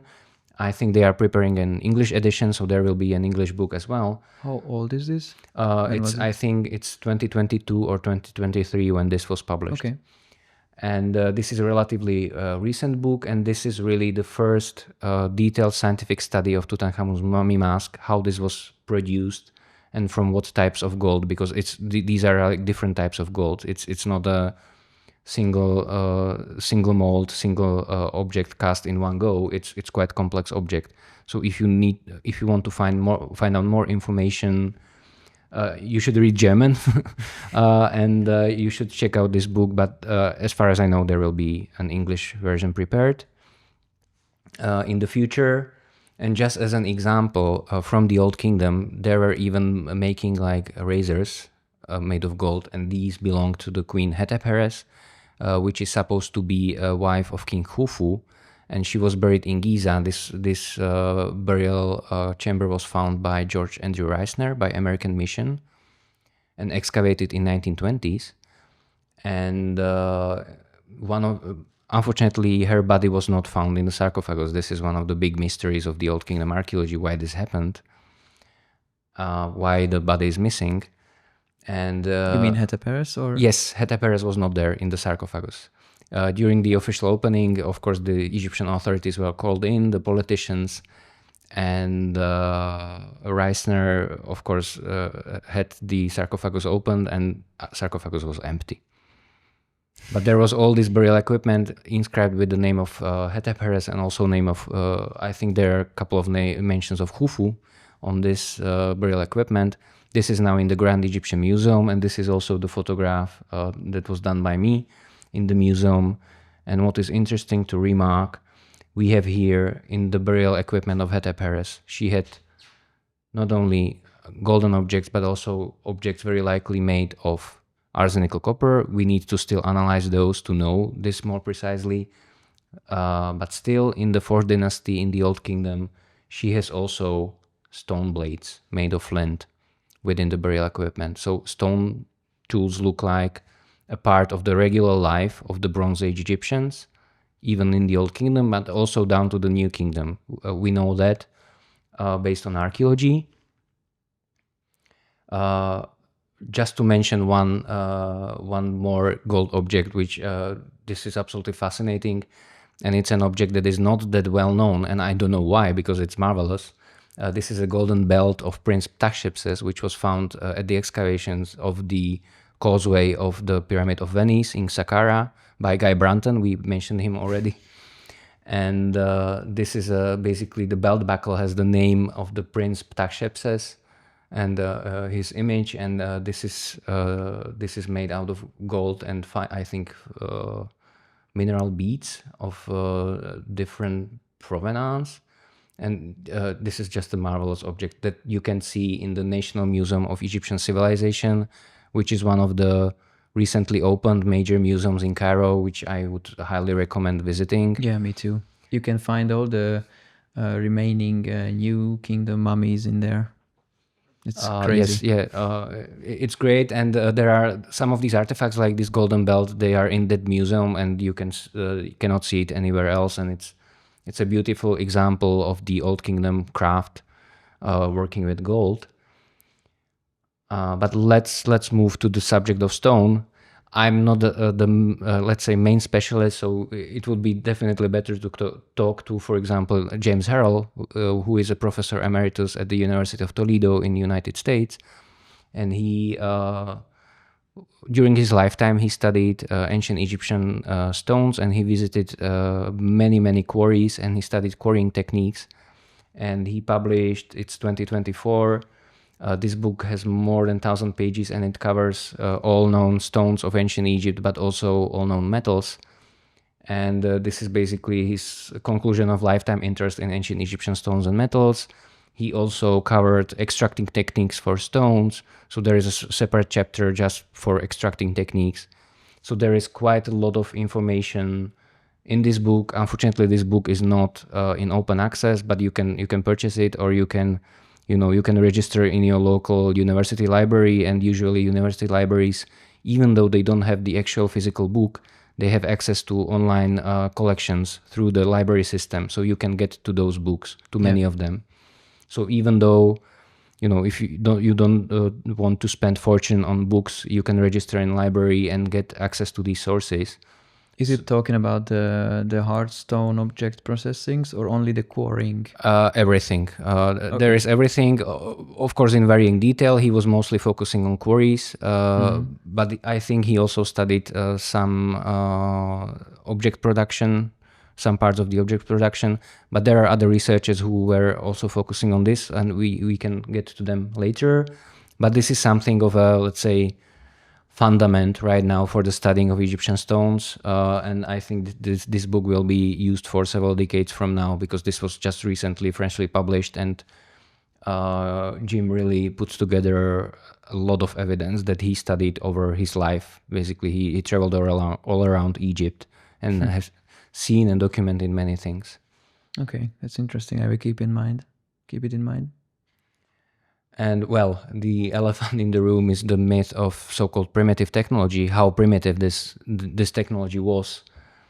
And the thing is, I was working also with other Bronze Age cultures and materials of other Bronze Age cultures. So, for example, I had this postdoc in the UK at Newcastle, and I was working with the early British and Irish metalwork from the Chalcolithic and Bronze Age, and looking at those objects and looking at the Egyptian objects, there is of course major difference in the metals that were used, because the sources are completely different for these. But there is no major difference in technology. So I would say the technology of ancient Egyptians and Nubians was on similar level as other contemporary Bronze Age societies. The big difference is that they were working on large scale with stone, because there are sources for stone, of course, in Northeast Africa, in the Nile Valley and around the Nile Valley. So they are more regularly working with stone compared to, for example, Mesopotamia, where you don't have that many sources of stone. So they are mostly producing mud brick architecture. In Egypt, they are used to it, although if you are studying the Egyptian architecture, you can see how they are slowly learning the process. So, for example, blocks in the step pyramid in Djoser, they are quite small because they do not realize, they are making basically bricks of stone, and then somebody had an idea. Okay, well, yeah, why we don't make a bigger block and just put it on the place? Why we're making these small bricks? We can make large blocks. So somebody had to have an idea of how to do this. As well as in Djoser pyramid complex, you have columns that are still attached to the wall, because somebody was afraid that these columns will fall, and then they realized basically columns can support the roof on their own. So they are starting to make these hypostyle halls, because they realized these columns are enough to sufficiently support the structure of that room, so that you don't need any back support for that column to work on its own as an architectural element. Yeah. And stone tools. I am basically presenting our current, let's say, mainstream understanding for what they are using stone tools in the Chalcolithic and Bronze Age in Egypt, and sometimes also in Neolithic. It's basically, they are essentially in the toolkit of Bronze Age Egyptian craftsmen. They are great for cutting hieroglyphs and fine details into hard stones, and I will try to show you some evidence on which this is based. And for drilling, either there are stone drills or arsenic copper tube drills with sand, where, of course, the hardest element is quartz, but there is some evidence of use of corundum in the New Kingdom. So maybe they were using it more, but you need to have really hard scientific evidence to confirm this. Any jewels like diamond or something? As far as I know, there is no evidence for diamond found in Egypt. There is one late Nubian context where this is probably coming from India, and this is like a jewel which has also diamond on it, but this was not used practically. It looks like this is really like a jewel. Okay. Because I think Flinders Petrie had he also analyzed these tools, and he had a very interesting remark on the type of abrasive they could use, if it's loose abrasive or fixed abrasive. And to my understanding, Petrie was convinced that they used a fixed abrasive, and it has to be some kind of jewel or something. Okay, yeah. If we are talking about we will talk about the Petrie core number 7, he was especially convinced that they had to use some kind of a fixed abrasive jewel tip or something. Yeah. Okay. And that's why I asked if they found any diamonds or I'm not aware of any diamonds, and I'm aware of just that one context that has corundum, but that's maybe also issue with the preservation of the evidence. We can get to this. Because you can get the diamonds from South Africa. Yes, but were Egyptians aware of diamonds in South Africa? They could have been trading with those people. Of course, but then you need, if there was trade, you would find something. Maybe we will find something in the future that cannot be, of course, excluded. But so far, as far as I know, there from these periods, if we are talking about Bronze Age, Chalcolithic, I'm not aware of any find of a diamond or diamond fragments. And for sewing, you can produce and you can cast a saw blade that is long enough to be effective as a saw. And we can cover some of that evidence that we have, or that is supposed to exist, of course. But lithic tools belong to the Bronze Age in Egypt. So this is an example from the Middle Kingdom. This was excavated by Flinders Petrie, and you can notice some of these shapes. These are these lugs, and they are made of lithic. And it looks like, if there is a lack of metal blades, they are basically using lithics, because you can attach the same blade to the wooden haft, and it does not matter whether it's made of lithic or it's made of metal. There is an example from the Middle Kingdom of a Nubian fortress Mir Giza, where there was like an armory full of spearheads, and the wooden halves of these spearheads decayed, but there were these spearheads preserved, but they were all made of lithic, of stone, from the Middle Kingdom. Wow. So they are, So they are using lithics and also metals. Metals together. Yeah, and when you have a toolkit of a craftsman, you can either select from the metal tools or from stone tools for specific tasks. It looks like it. And also from the Old Kingdom Giza, this is actually from Cromer. This is a citation of that publication by Karl Cromer. These are lithic tools that are datable to the Old Kingdom, to the 4th dynasty, and they were found by Austrian archaeologists. And you can see different shapes, and this is, again, an X blade that is of like an Old Kingdom shape, but it's made of lithic.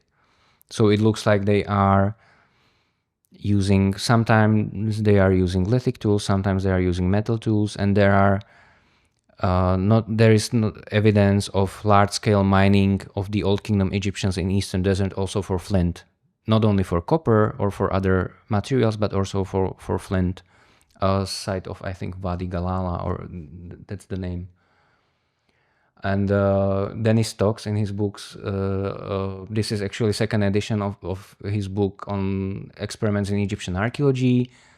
Actually, there is not that big a difference between the first and second edition. What's the biggest difference, or? I'm not sure. Maybe he added some papers in the literature or something, but he does not cite any of my work. So. And this was published in, I think, 2023, so already my book on Old Kingdom copper tools was out. But as you can see, not everybody is citing everybody. So. And what do you think he was missing at the time when he experimented with these copper saws to cut granite, etc.?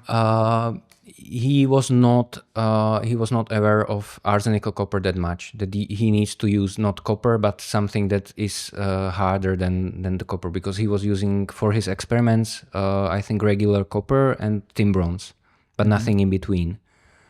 So this is something that was missing. Do you think it would change the cutting rate? Yes, because it's harder. Because I think he said that he experimented with wet sand, dry sand, etc. But he estimated a few centimeters per hour, 1-2 centimeters per hour for the cutting. Okay. To be honest, we would need to do our own experiments to check this with the different material than he was using, because he was using, I think, copper and tin bronze. Yeah, nothing in between. So you didn't experiment for cutting directly with these arsenical copper? No. He does not discuss arsenic that much. But did you do experiments? We did. We need to understand first the production of arsenical copper. So we did some experiments in Czech Republic where this was allowed, of alloying copper with arsenic, how this was produced. So we did experiments with this, but not yet any experiments with arsenic tools. We would need approval for this, maybe in the future. And in book by Stokes, he was able to show it was convincing from what he published that for the harder stone materials, the flints are more effective in, scratching the hieroglyphs into the surface, or, working the material than would be any metal tool. And this was actually confirmed recently by a complex study by a curator in the Metropolitan Museum of Art in New York, Anna Serota. And this paper is in open access online, so you can check it out, the complete paper with complete documentation. She is mainly using this technique of reflectance transformation imaging, which is a complex type of photography where you photograph an artifact and you can change the lighting conditions so that you can, improve some aspects of the details, and some others are less visible. And she studied quite a lot of hard stone sculpture. Is she the curator of the Egyptian? No, she is in the scientific department. Because I'm not sure, maybe I met her during our visit. She is in the science department of the Metropolitan Museum. Oh, it's in the Metropolitan? No, then no. Metropolitan Museum of Art, in New York. And so this is an example of New Kingdom statuary. It's a kilt. And this is a face of Akhenaten. You can see it, and so you can see these. This was made with chipping. Yeah, very likely you can see these irregular traces with the RTI. That it's not like a straight line produced by a chisel or something. That would be, pulling through the material. It's really like a continuous process of scratching it in the surface. There are statues extremely polished. It's almost mirror finish. Do you know how they were using, or what kind of slurry they used for polishing? Also with corundum, or what's the current state of our knowledge about that? The material to go to for this is always sand, because in sand you have quartz, and you can use all the wet way or the dry way, or that's the main understanding. Corundum powder or something? Yeah, but we have only one documented case of the use of corundum. Maybe there was more. Okay. But this is the only one published, and for a long time they supposed that emery was used for this, but there is no good good evidence for emery used in the context from the Bronze Age and Chalcolithic. And this is an example of diorite. Okay, diorite, and it's a cartouche of, again, Aten cartouches, the name of the god, and you can see that these scratchings basically, and continuous process how they were producing these hieroglyphs. And these are examples of different dating. I think some of it is Middle Kingdom, some of it is later, and again these traces which they could not be produced by a metal tool, but they very likely look like something produced by a stone tool or sharp stone tool. And this is documented, this is presented in the paper. Have you been in the Saqqara Museum? Yeah, sure. I think it's called Imhotep Museum in Saqqara. There are a few vases and bowls with so fine carvings on the sides of them. If you look closer, I think it would be nothing like this. It would be much more straight. It would be much more precise. Yeah, but that's the issue with documentation. You need to, this Serota's paper is like the start of this, and she produced the methodology. Now you can go all over the place and try to document other types of inscriptions, for example, from other contexts, and compare them to this this documentation. And then you can propose, okay, maybe this was done by a metal tool which had much sharper end, or maybe an obsidian, because obsidian, there is an evidence of obsidian in Egyptian contexts.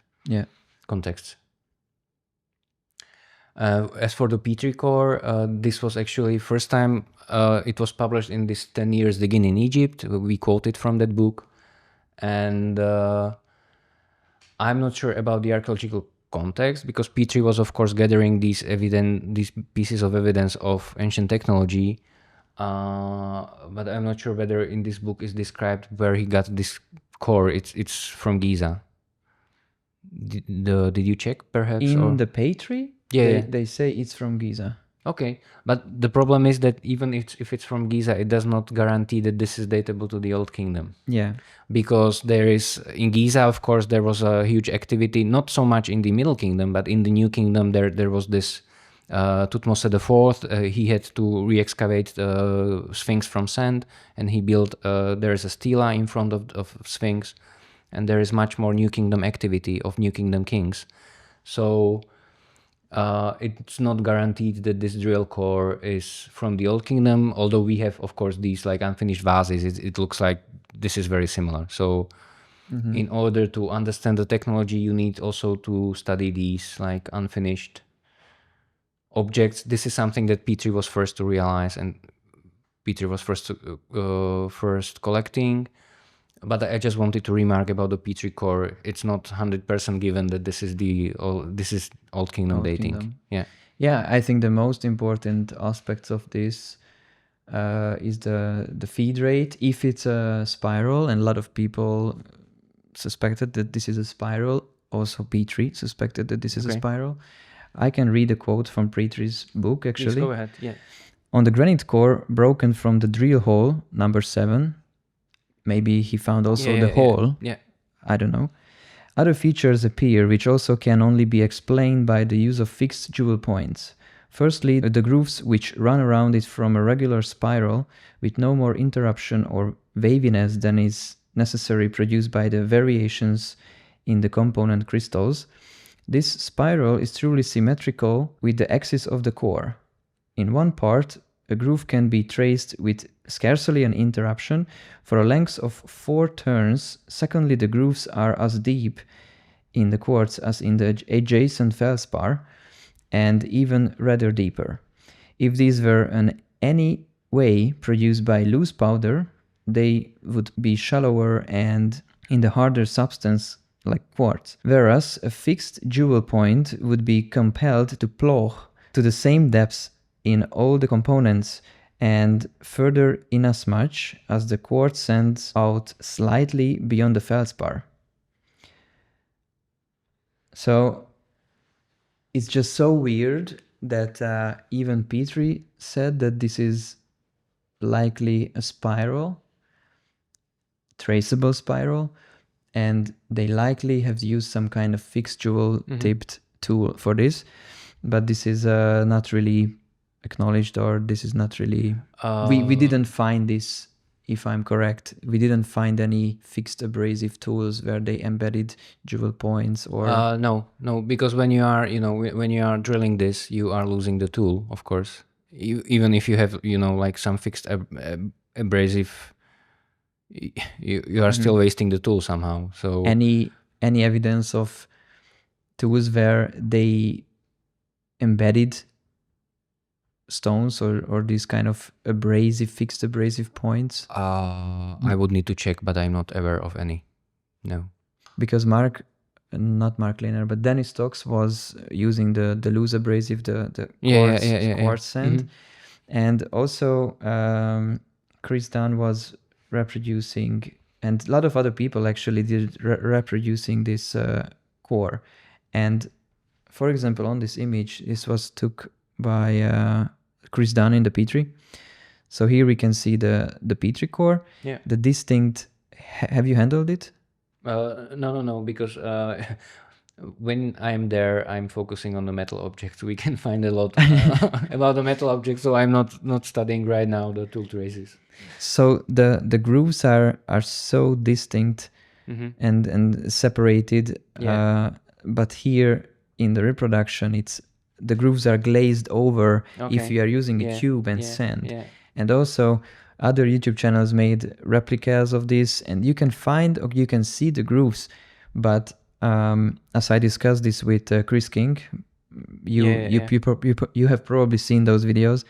He's a precision manufacturing expert, and he said that the replicas are kind of, the grooves are glazed over. It's a little bit. It produces much finer result, and the same is with the loose abrasive cuts, which we can see in Giza. Okay, all right. Okay, something to consider, but I can tell you there is no evidence of the copper tube drills found. And of course, if you had copper, you can on the rim you can embed something.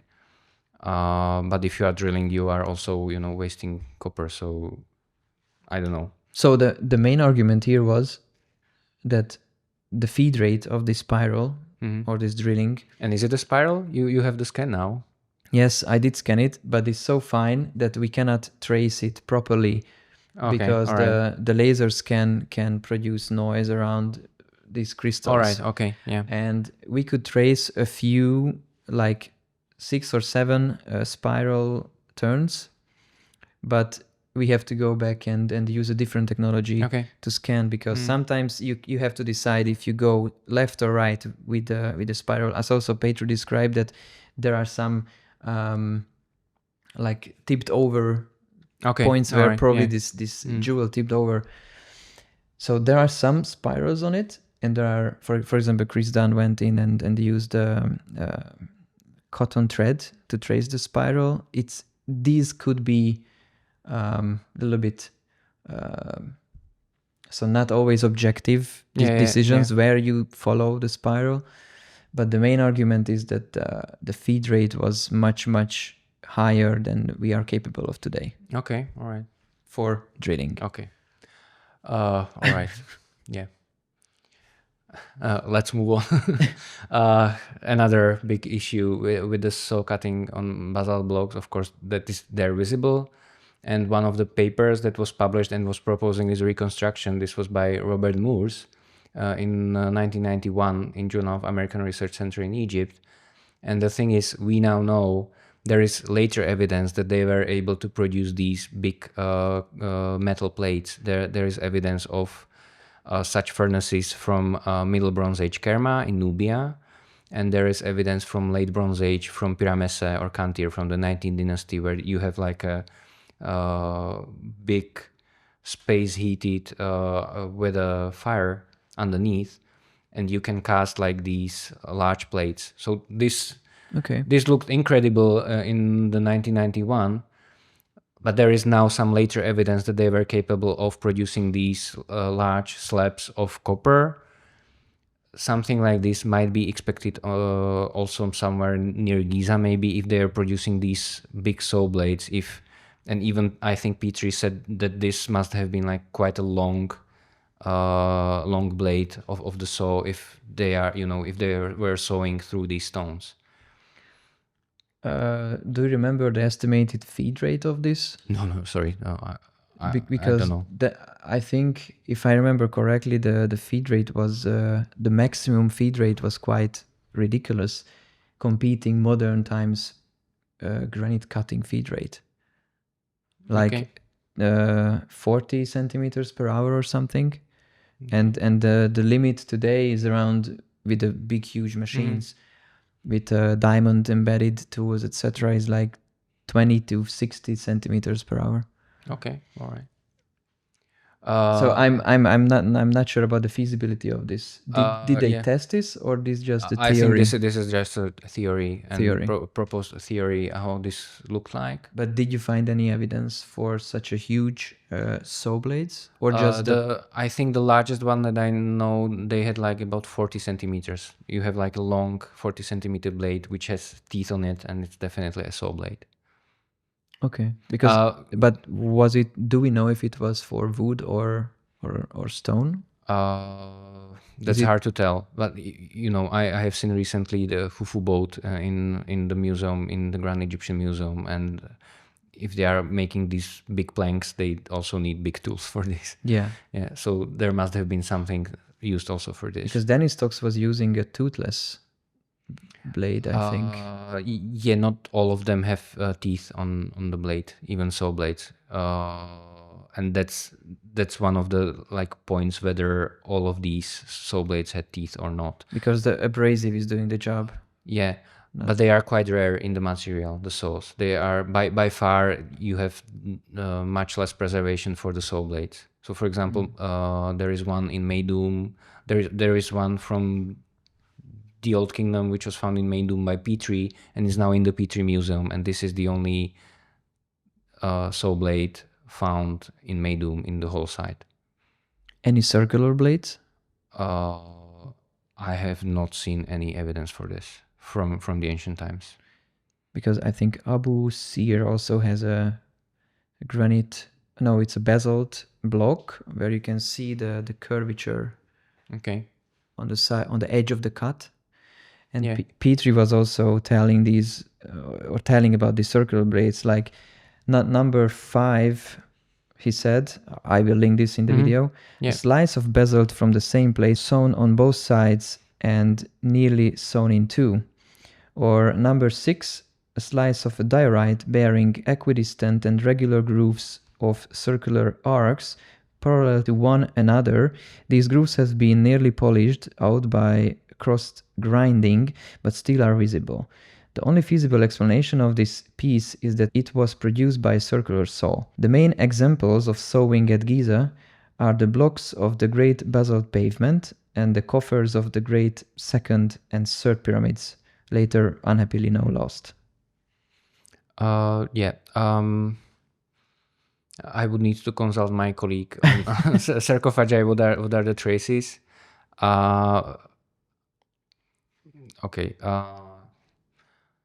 So no, From the metal material, I don't know of any like circular saw, but I mean technically this is possible because they were able to cast large slabs or large sheets of metal. So technically, and they are, I mean, circles. If they are producing bowls out of metal, they were usually like casting these metal sheets, cutting them out, and then you had basically a circle, and you shape it into the bowl. So you are already starting with circle, and I mean technically you can try it out. Yeah. But this is something to check actually. For sewing stones, there's this paper. As you can see, Egyptologist needs to read in many languages. So do you speak French? I can read French. I can speak some French, but not much. But I can understand the Egyptological discussion.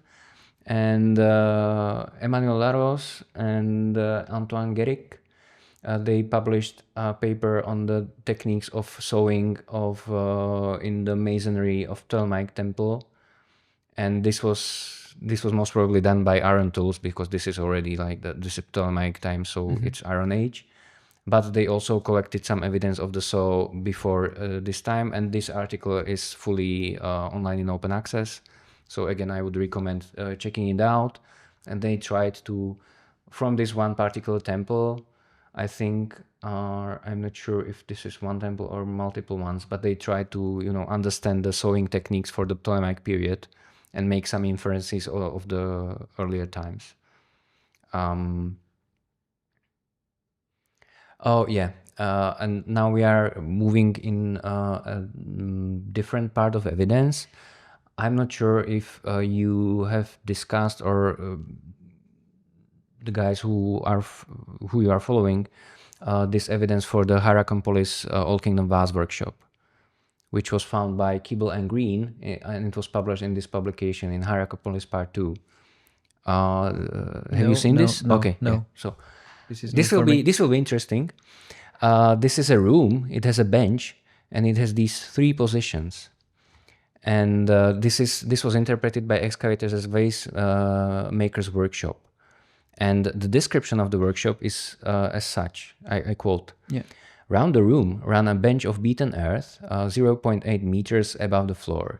This bench projects considerably in the western angle and to the lesser degree in the southern angle.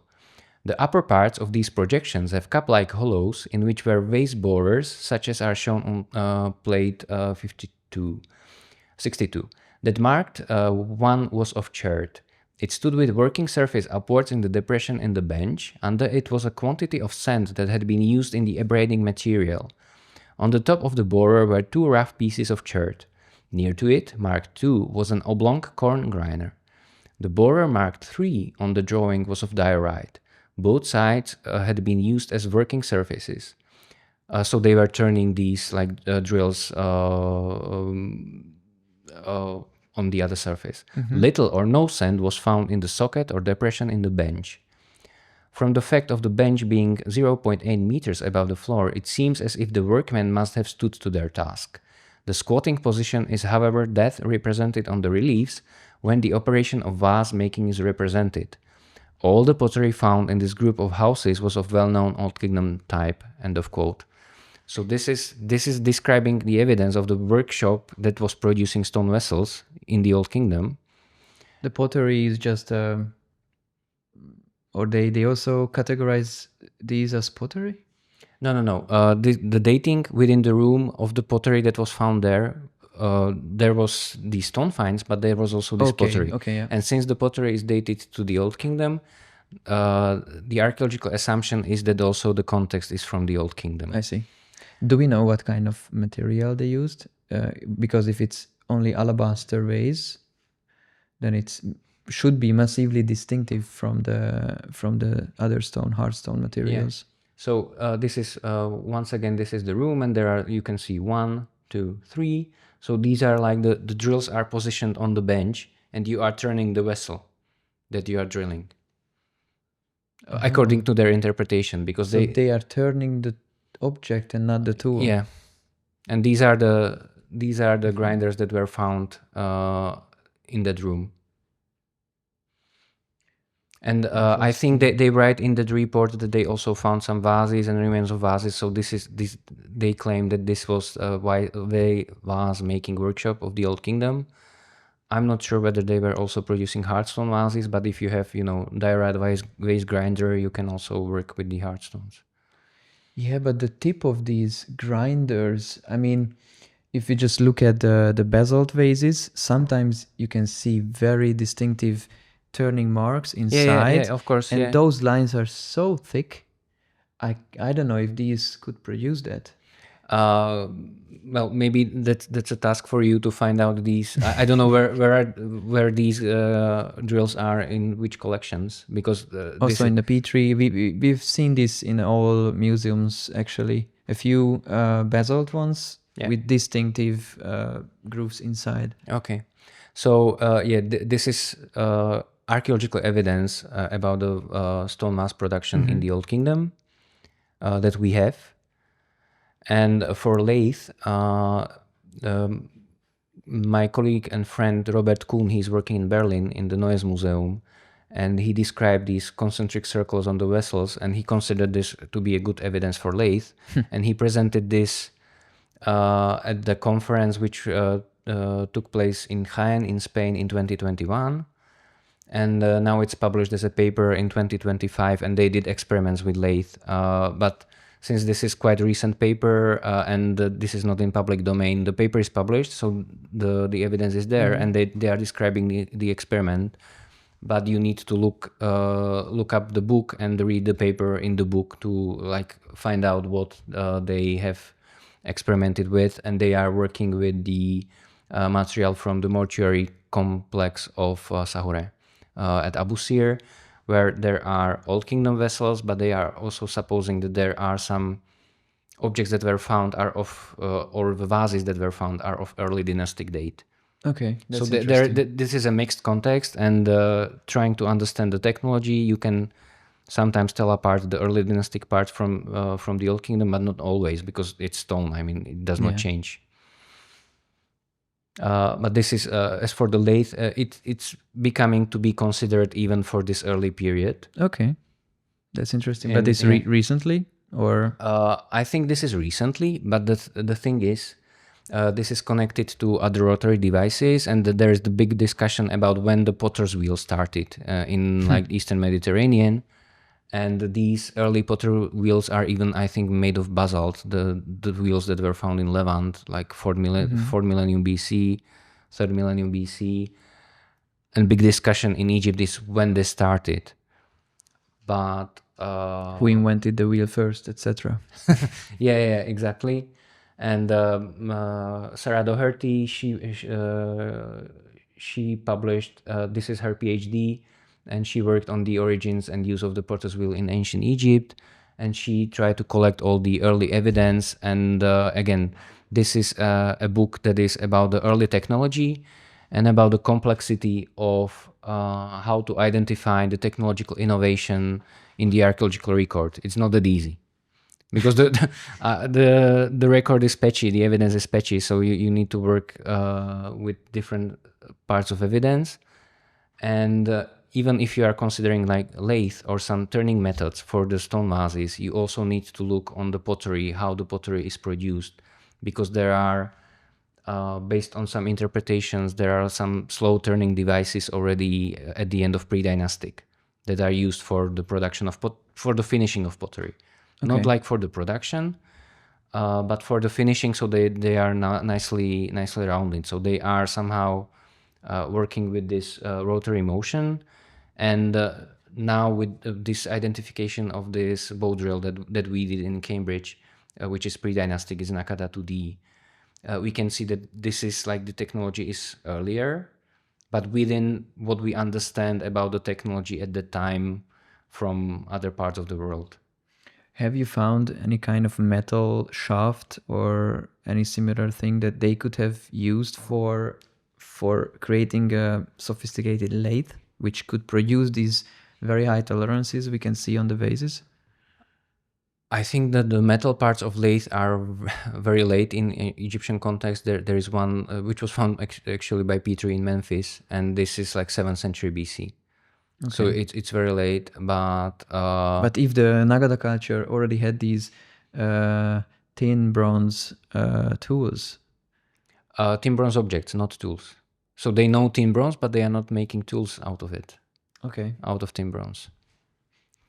That would explain how they could have done such a... Because Chris King said that it's also possible to use hard wood, very hard African black wood or something, to make a shaft, which will allow you to do this very high precision circularity and concentricity on the stone. But yeah, there are a lot of skeptics about that if you could use wood, and we have these huge vases also sometimes also in the British Museum. I mean, just to have a machine that could hold that's also very interesting or hard to believe or hard to imagine, let's say. Maybe some kind of hardened copper or bronze could help them. Yeah, but the thing is, if you are, you have an order for a vessel and you are submitting it to the person who ordered it, you won't submit it with, the working traces on it. You will clean it, so of course we won't find traces of the working.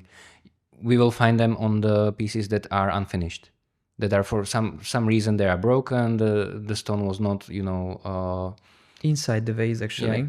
When we went down to the step pyramid, and you have seen you could see these fragments of vases, and a lot of them has these very nice turning marks, very concentric circles, which is indicating that they use some kind of lathe. So in the inside of these vases, you can see the tool marks. Yeah.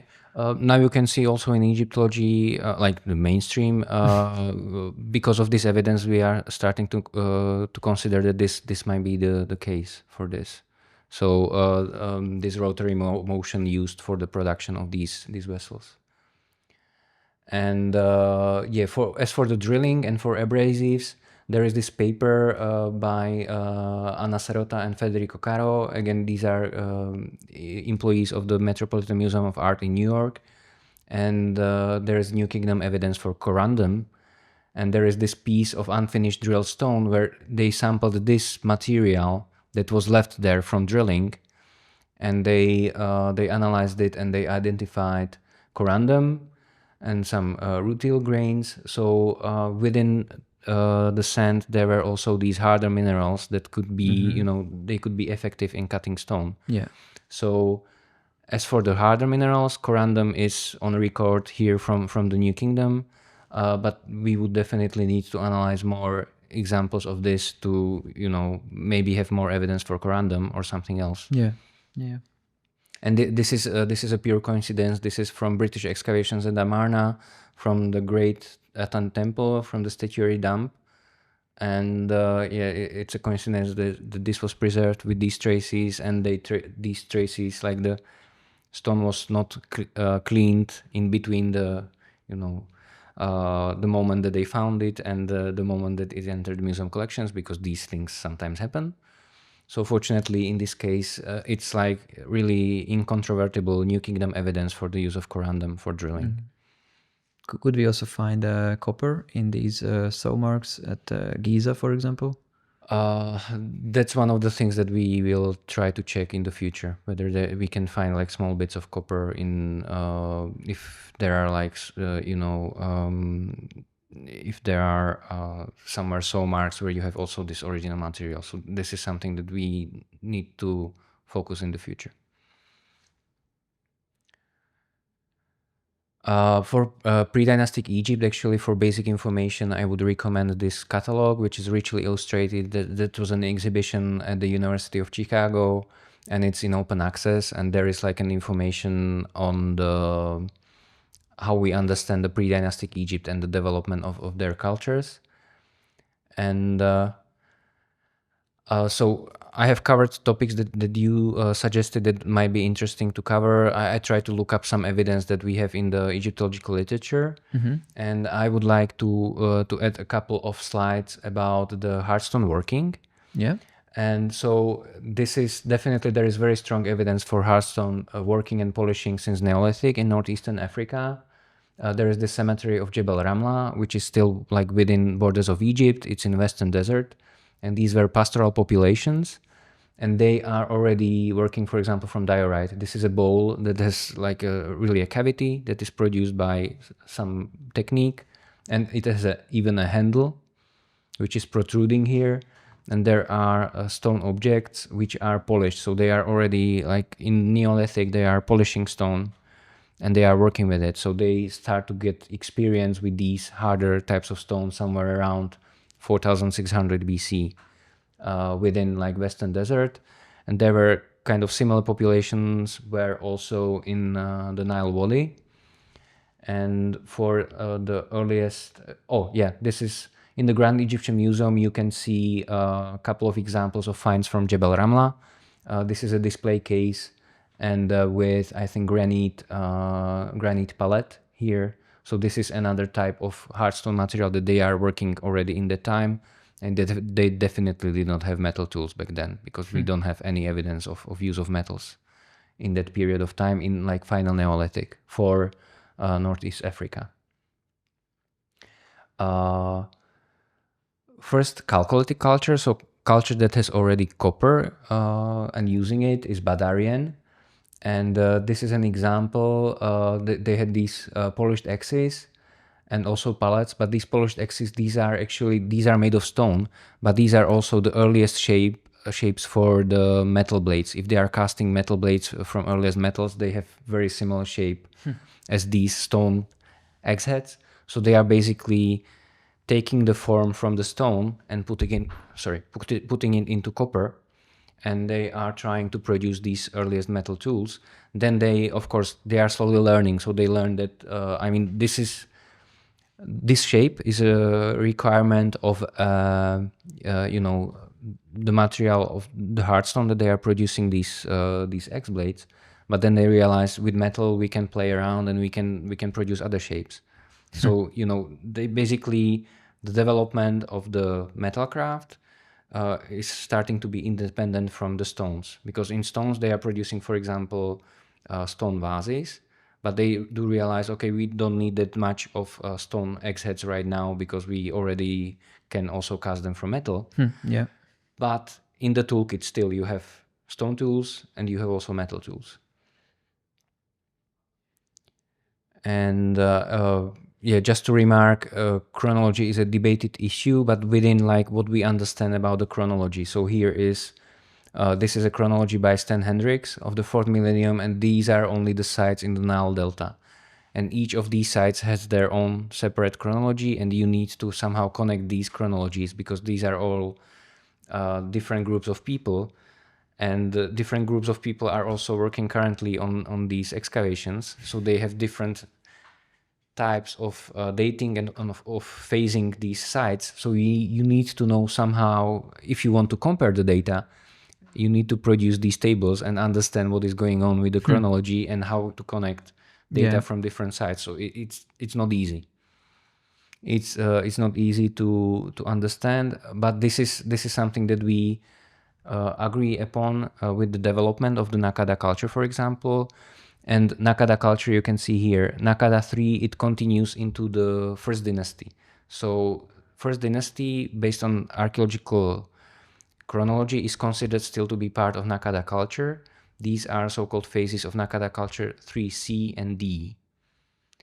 And also second dynasty is involved in the Nakada culture as the continuation, because in material culture you can trace the development of even of the ceramic vases, or material culture through the second and through the first and second dynasties.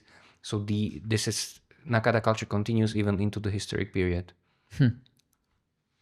Nice. So if you hear about Nakada, watch out for the phases, because this can be also, first or second dynasty. Okay, that's interesting, and that would explain a lot, because in the museums, even in the Petrie, you cannot say or cannot tell exactly that a specific vase is pre-dynastic or dynastic already. They don't really know, and even in the description you can see that Nagada or first dynasty or something like that. Yeah. Actually, this was the case with my research and with this drill. I needed to check the dating, and I knew that, of course, Stan Hendricks has the database. So when I saw him at the conference in Paris, I was like, Stan, could you check for me this grave? He wrote down the number, and on another day he gave me a paper, and there were these pottery types dated, and his conclusion was, okay, this is based on his database and on his understanding of the pottery. This is now Nakata 2D. So yeah, sometimes it's better to check with the researchers that have actual data, and they are working on their eventual publication, but this takes time to produce, a book or Yeah, an yeah. article or a detailed article with all the data. I know. Yeah, so I know that. yeah, it was better to check with Stan for this drill. And just one example from UK, random example from UK collection. This is Leeds City Museum, and they also have this beautiful pre-dynastic vessel Yeah, with we drill can see marks. the drill marks inside. Yeah. And if we are speaking about typology, like the main book to go to is this book by Barbara G. Aston. She studied materials and forms of the stone vessels. Is she still around? I'm not sure. I couldn't find any contacts to her. I wanted to. I'm not sure. Sorry.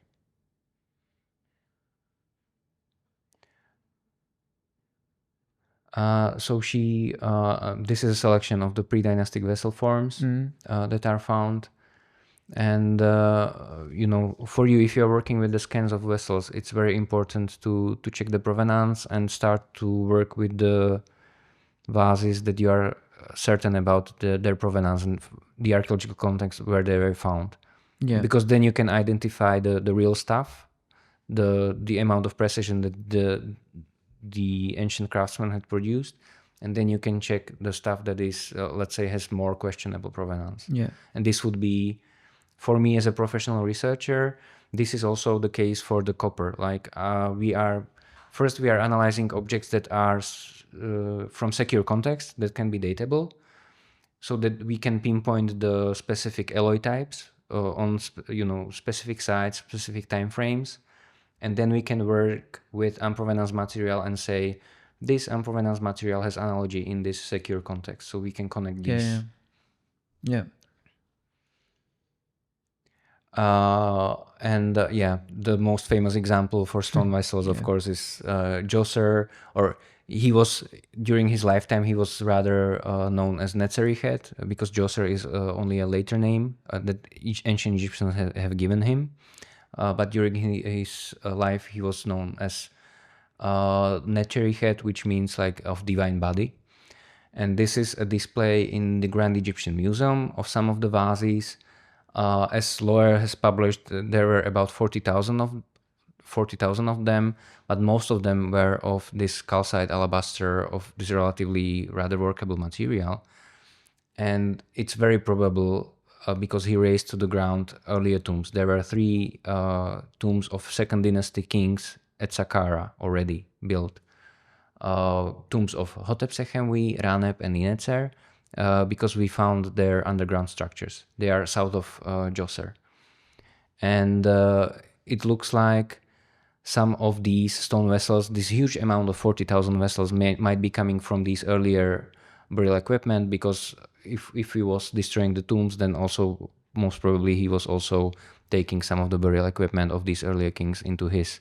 So this is like, these 40,000 vessels is a sum of the early dynastic development, and it's not only, this does not mean that every bit of these 40,000 vessels was produced within the reign of Netzerichet. Yeah. I think it's also written in the Imhotep Museum that Djoser was kind of collecting these from heirlooms, etc. Yeah. And but one particular thing which was very interesting here, it's exactly covered by the lower left corner of this text box, but that ball on the top has at least 4 inscriptions.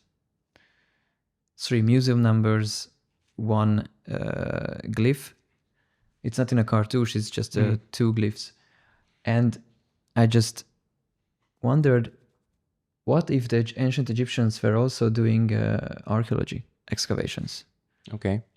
Is it possible that, so they found these already, like Djoser found it in tombs, but these were coming from an earlier civilization and not from the Egyptians themselves?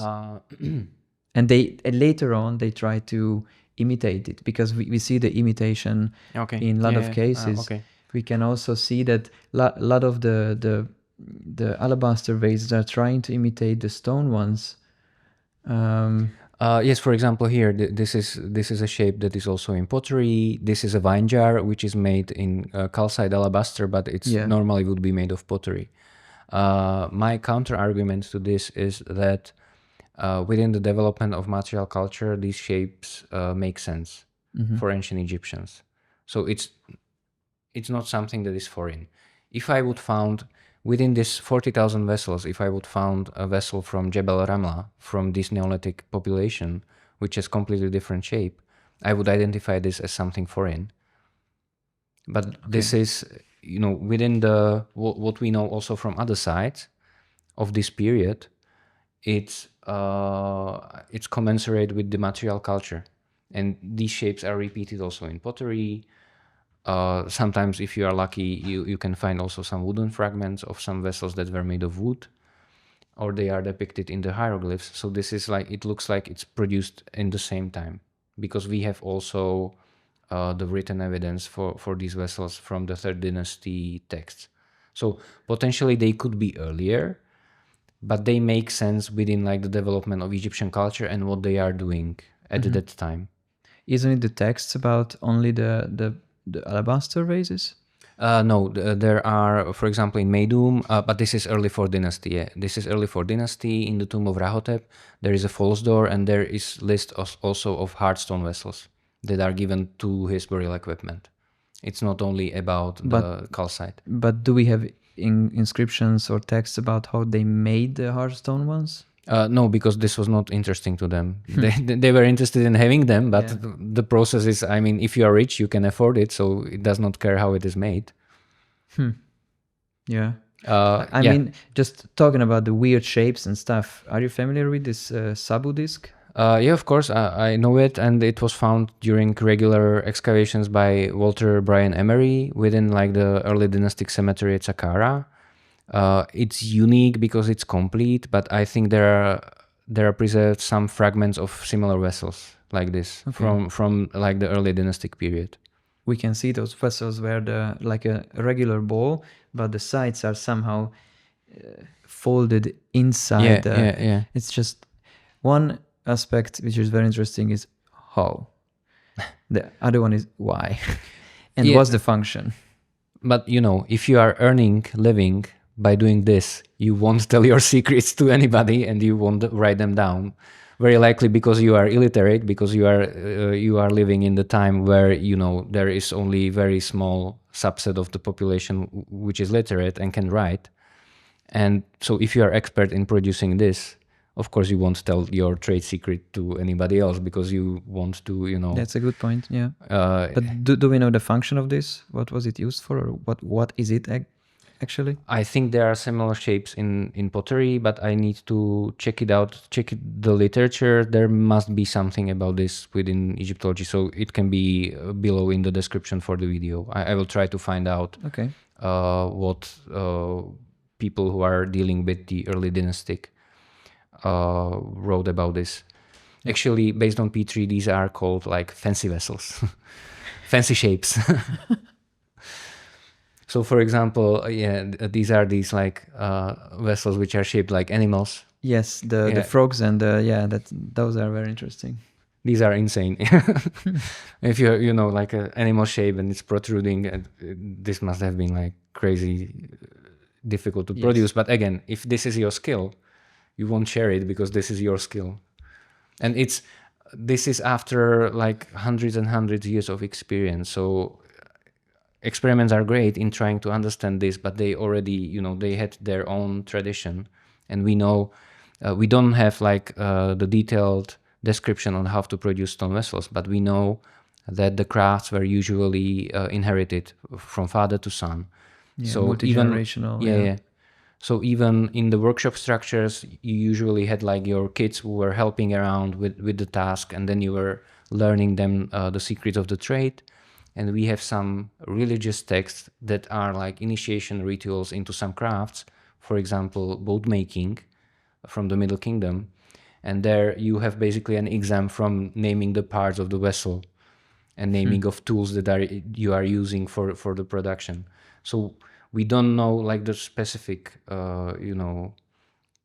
we don't have specific guidelines, but we have some evidence that there was this craft tradition that was handed over in families within like these people who were producing. Some of them were producing stone vessels, some of them were working with metals, some of them were working with wood.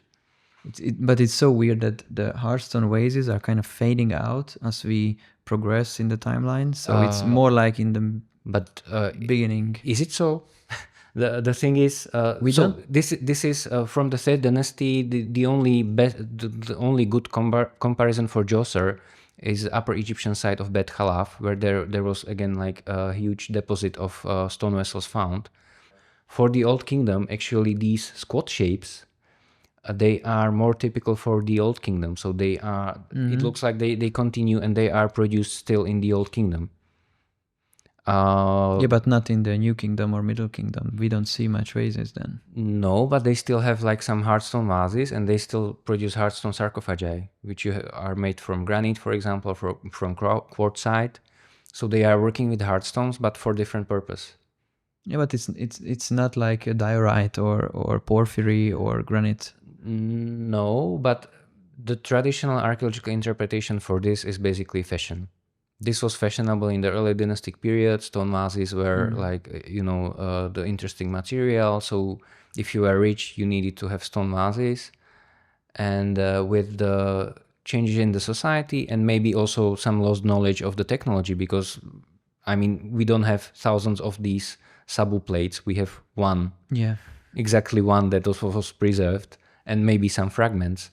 So there was maybe one person who had the skill and who produced maybe one or a few of these vessels in the past, and by chance this was preserved. But very likely this person did not, train 10 other people in producing this type of plates, because otherwise we would have much more of them. We have only one. That's true. How many slides do we have? We are almost at the end. So if you want updated list of all the Old Kingdom craft scenes, also for stone vessel production, I would recommend this book by Michelle Hampson. It's not in open access, but she managed to collect, I would say, all of the known Old Kingdom craft scenes for different crafts, also for stone vessel productions. Production, and it also this book also contains the translation of the text, so you can work also with the translation of the hieroglyphic captions. We call them captions in Egyptology, these short texts that are written above these scenes. So this is a literature to go to for the Old Kingdom stone vessel production. So just to end, some of the modern analytical techniques provide information that was impossible to get in the past because you have seen these big holes that Petrie was doing into the metalwork. Now you need much less. It's like a pinch of salt. It's about 30 to 50 milligrams of material that you can sample, and from that you can use it for different techniques that can identify the lead isotope ratios, the trace elements with neutron activation analysis or other chemical composition analyses. And if you are lucky and you are allowed to take also metallographic sample, so you basically cut out a sample from the metal, from the sound metal core, and then you can study the metallography under metallographic microscope, and also you can measure hardness. Yeah. But of course, not every museum will allow you to cut into their. Yeah, I think these mysteries will either be solved or even will be deepened because new technology will reveal more. And Okay, yeah. No? I mean, the frontier is moving. So we are, for example, 10 years ago, we did not understand how they were producing arsenic and copper. Now we have the right samples finally, and we have the right skills to understand this part of the technology. And we, for several next years, we will be working on the publications to put this out for the research public, but also general public to see and evaluate, and to what we have found about, for example, the Old Kingdom metalworking technology that was not possible to understand because we did not have right samples and right 50 years ago. technology. Yeah. And right technology to document this. Yeah. So we need to combine different approaches. Also, scanning is a valid approach, of course, to produce the data. And we are trying to understand somehow ancient peoples and past technologies.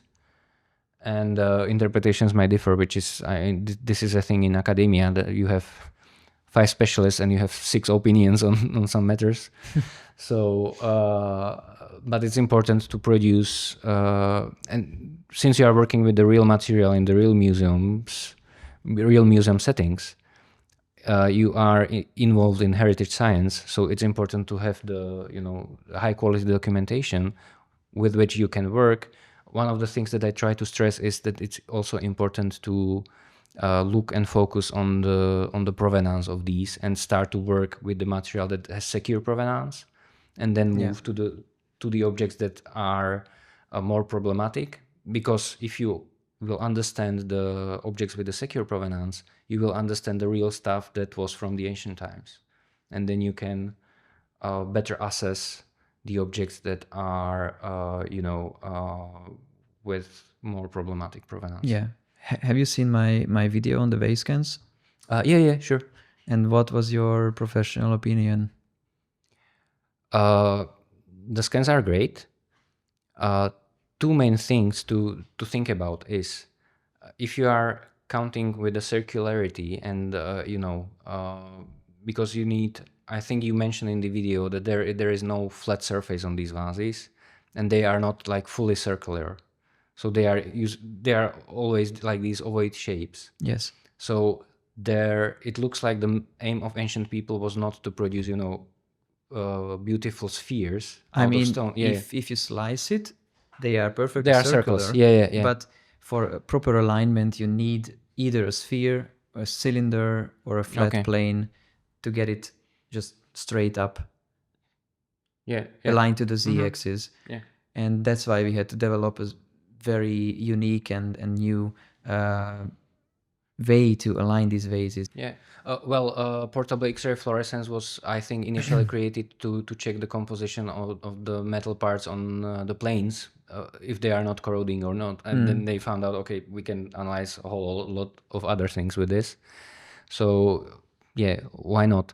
The thing is, if you are identifying the circularity,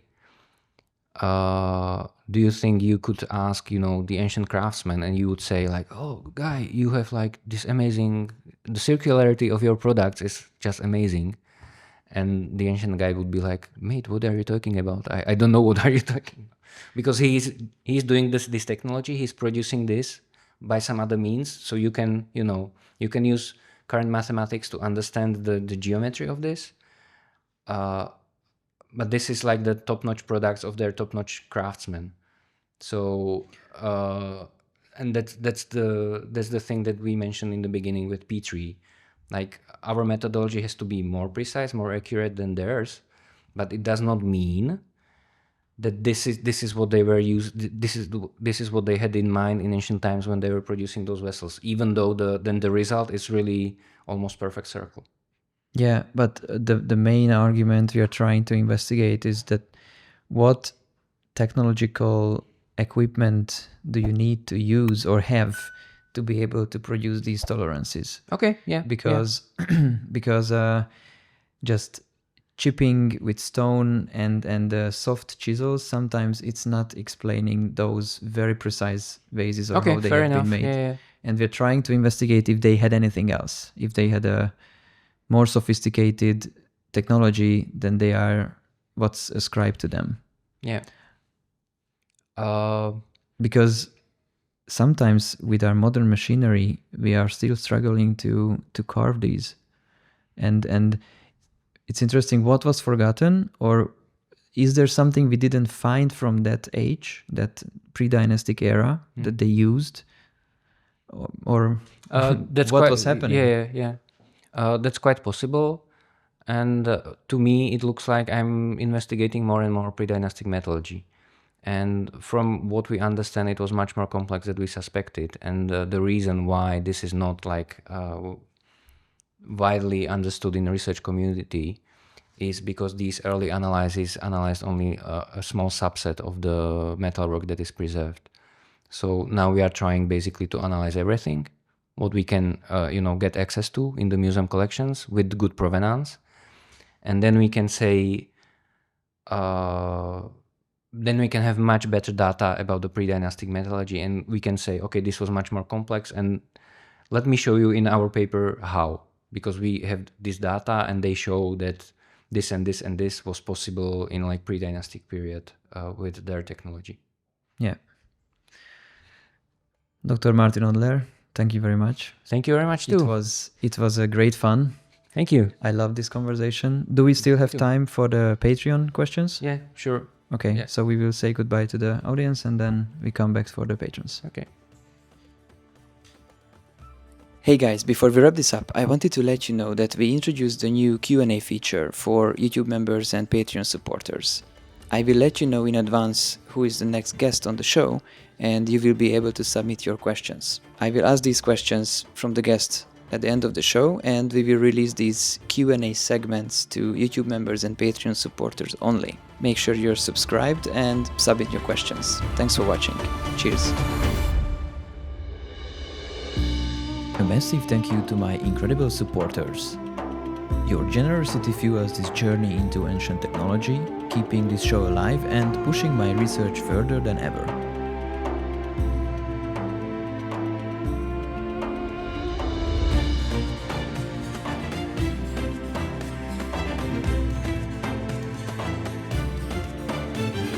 As the ancient Egyptians would say, Ankh Vejaseneb.